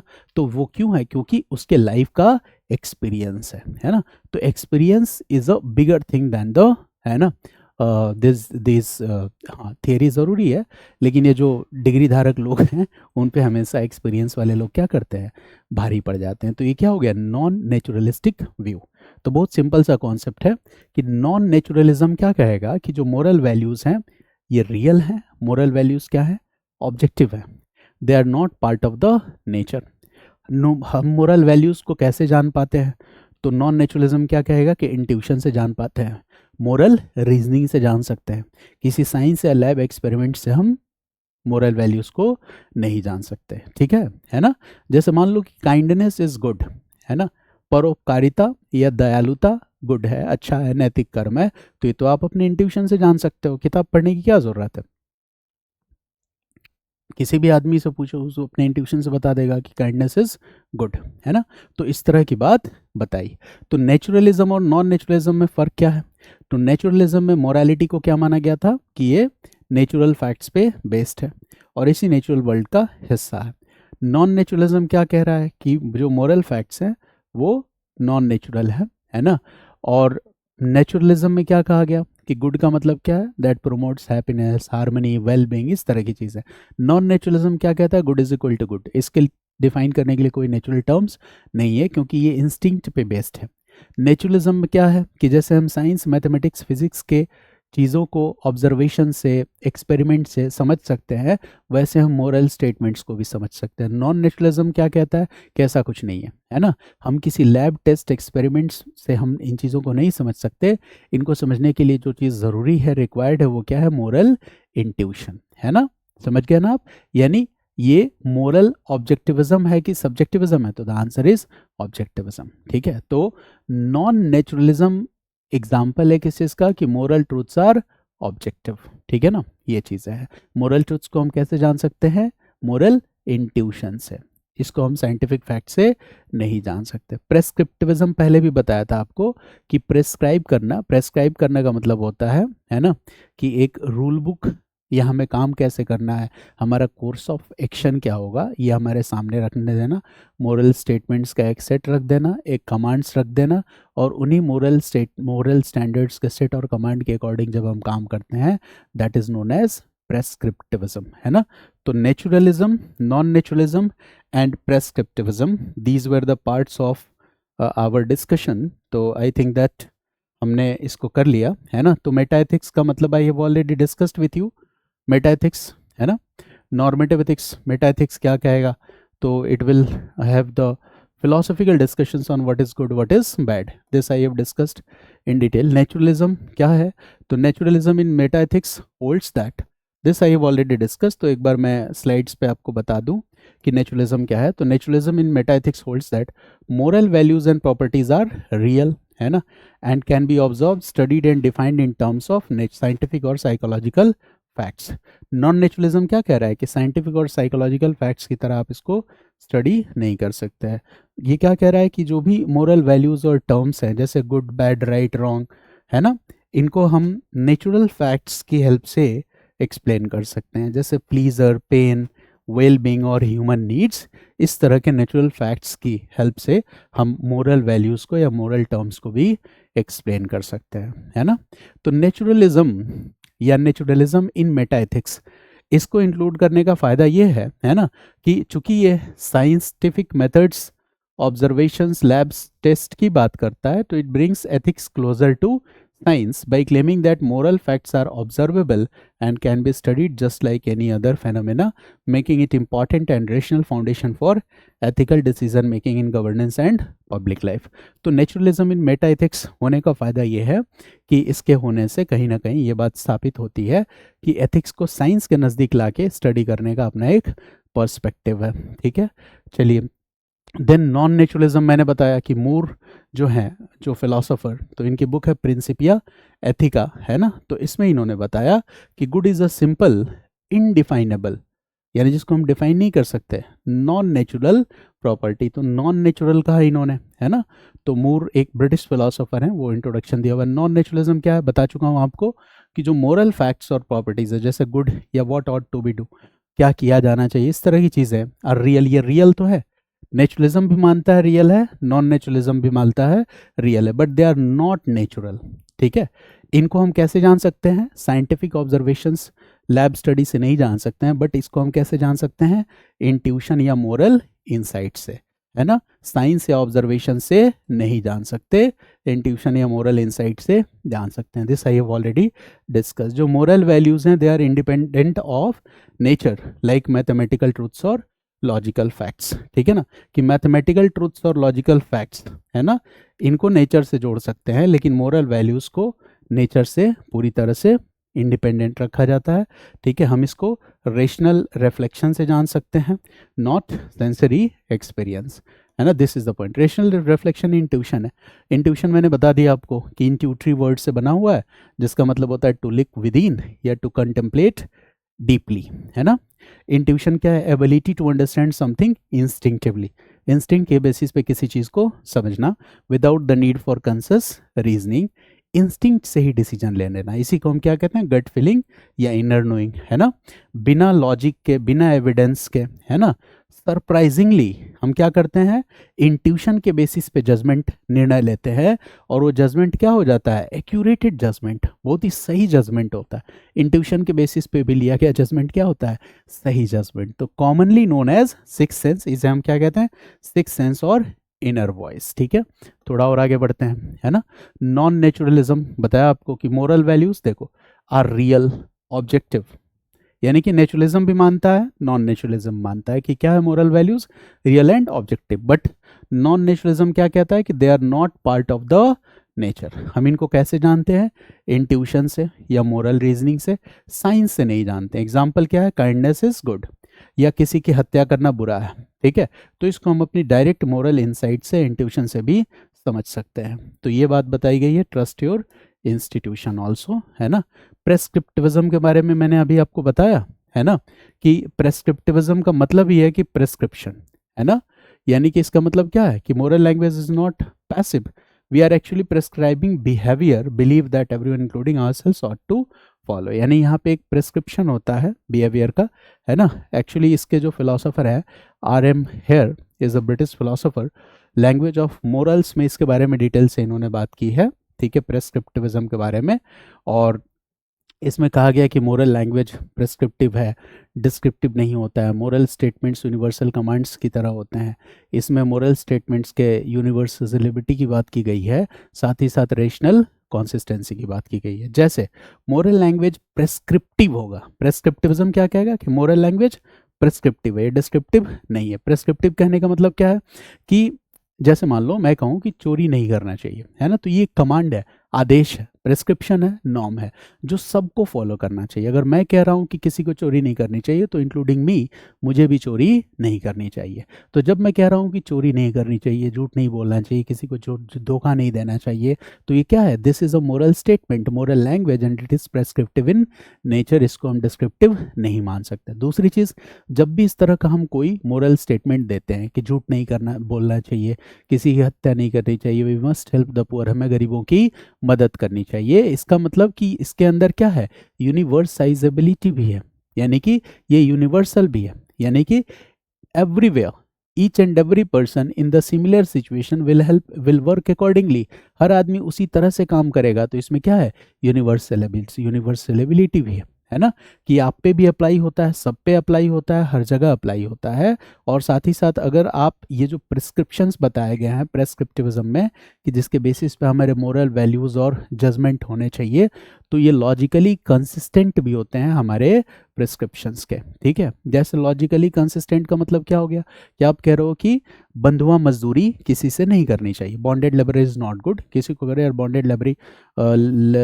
बॉन्डेड जो लेबर है वह ये बंधुआ मजदूरी वाला काम है, it is forbidden by law, ठीक है, नहीं करना चाहिए। तो ऑब्वियस है कि जब आप ये बात कह रहे हैं तो किसी को नहीं करना चाहिए इंक्लूडिंग यू। और इसमें क्या है, एक रेशनल कंसिस्टेंसी भी है कि नहीं करना चाहिए तो क्यों नहीं करना चाहिए, दिस इज द पॉइंट। मेरी बात समझ गया, तो दिस इज कॉल्ड प्रेस्क्रिप्टिविज्म। यही हिस्सा क्या कहलाता है, प्रेस्क्रिप्टिज्म, यानी कि मोरल स्टेटमेंट्स क्या है, is equal to there like prescriptions, जैसे डॉक्टर का प्रिस्क्रिप्शन होता है ना, वैसे ही मोरल स्टेटमेंट्स हैं। तो इसका मतलब क्या हो गया कि when we are talking about this philosophy prescriptism, it means that moral statements are like prescriptions, moral statements कैसे हैं, prescriptions की तरह। साथ ही साथ इन moral statements की एक जो दूसरी important feature है वो क्या है, universalizability, है ना, कि ये universal in nature है। तीसरा important feature क्या है इनकी, rationality and consistency, है ना। तो the third important feature is rationality and consistency, ये तीसरी फीचर हो गई। फोर्थ इंपॉर्टेंट फीचर क्या हो गया कि प्रेस्क्रिप्टिविज्म में जब हम बात करेंगे तो जो मोरल लैंग्वेज होगा वो इम्परेटिव भी होगा और यूनिवर्सल भी होगा। तो ये बात आप याद रखेंगे कि moral language will be imperative plus this will be universal.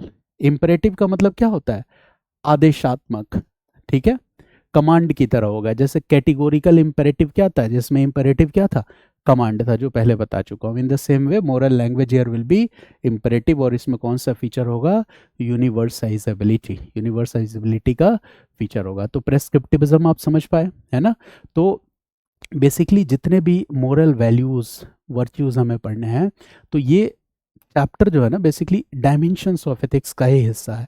तो अभी आज की क्लास में हमने मेटाफिजिक्स के बारे में स्टडी किया।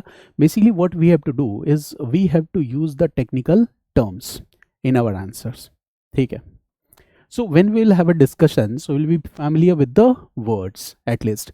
Now once after having this elaborate discussion, you are in a condition to remember the words, at least you will not forget the words, that there is a word meta ethics, there is a word naturalism, non naturalism, prescriptivism, इतना तो याद रहेगा ना, है ना। Normative ethics is a word. Then there are three parts: virtue-based ethics, deontological ethics, teleological ethics.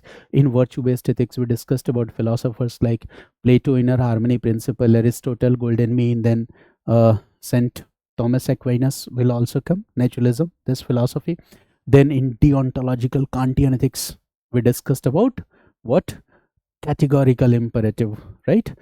Theory of universality, theory of reciprocity, ठीक है, ये हमने डिस्कस किया।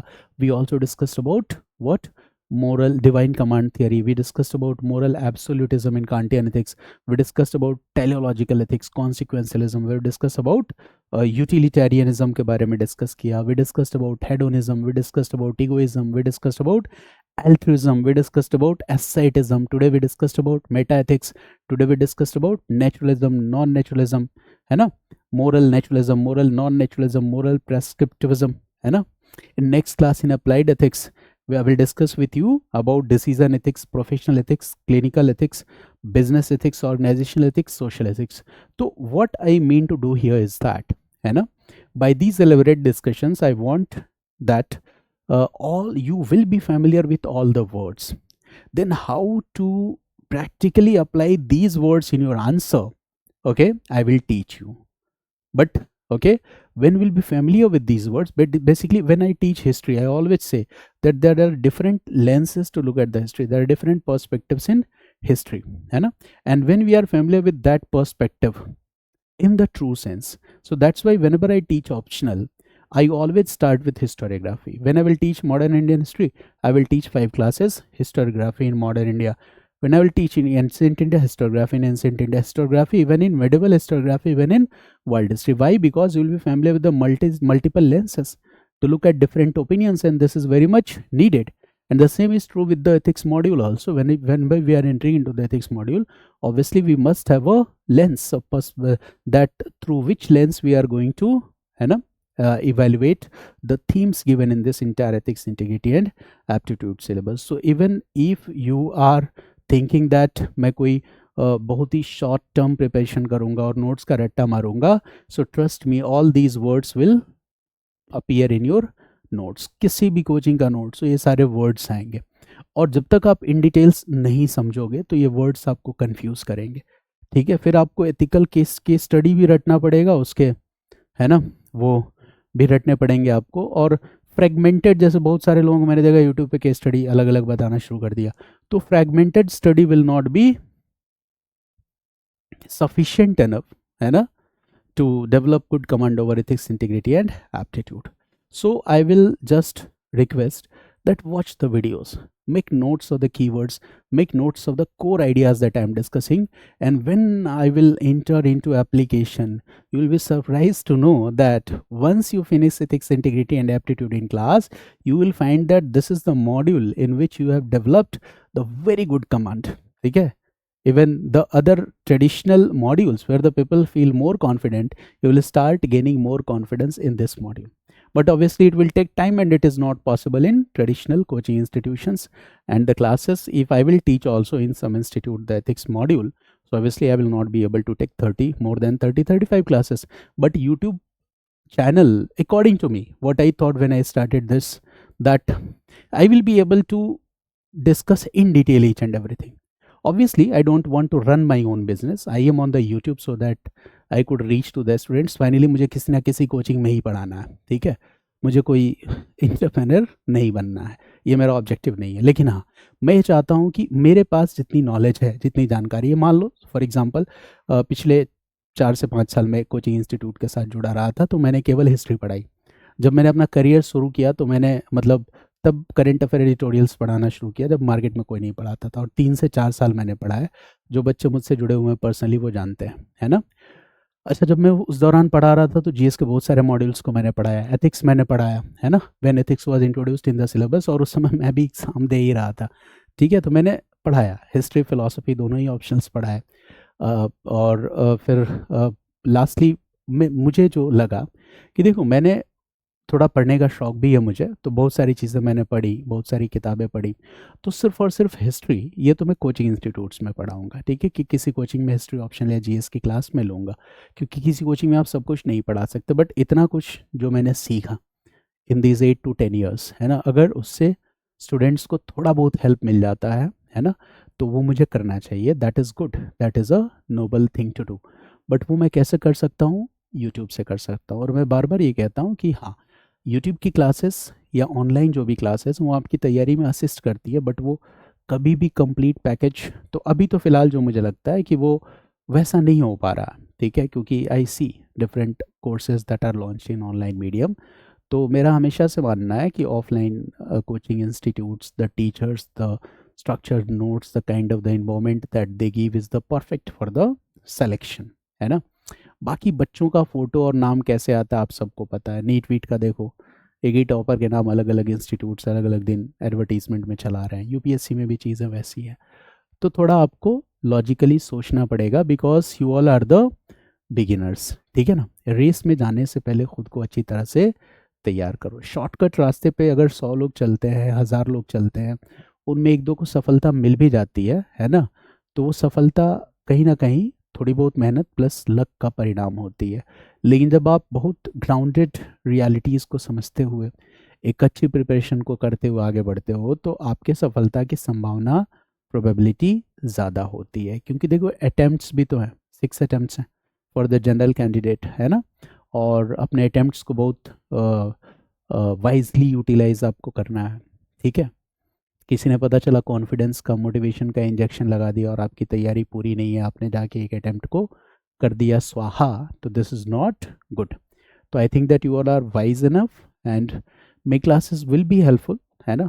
I am not able to reach so many students right now because I am also not that much skilled in online business, but I know that those students who will start watching my videos, they will get addicted to it, because you will find that whatever I am discussing is completely exam centric and relevant for your examination. So this is lecture number 7.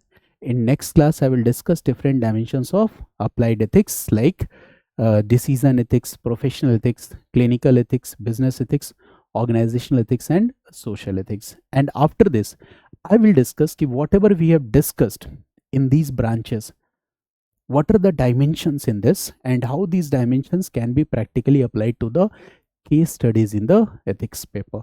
Then that subtopic 1B will be completed. Okay, so see you in the next class. Thanks to all of you.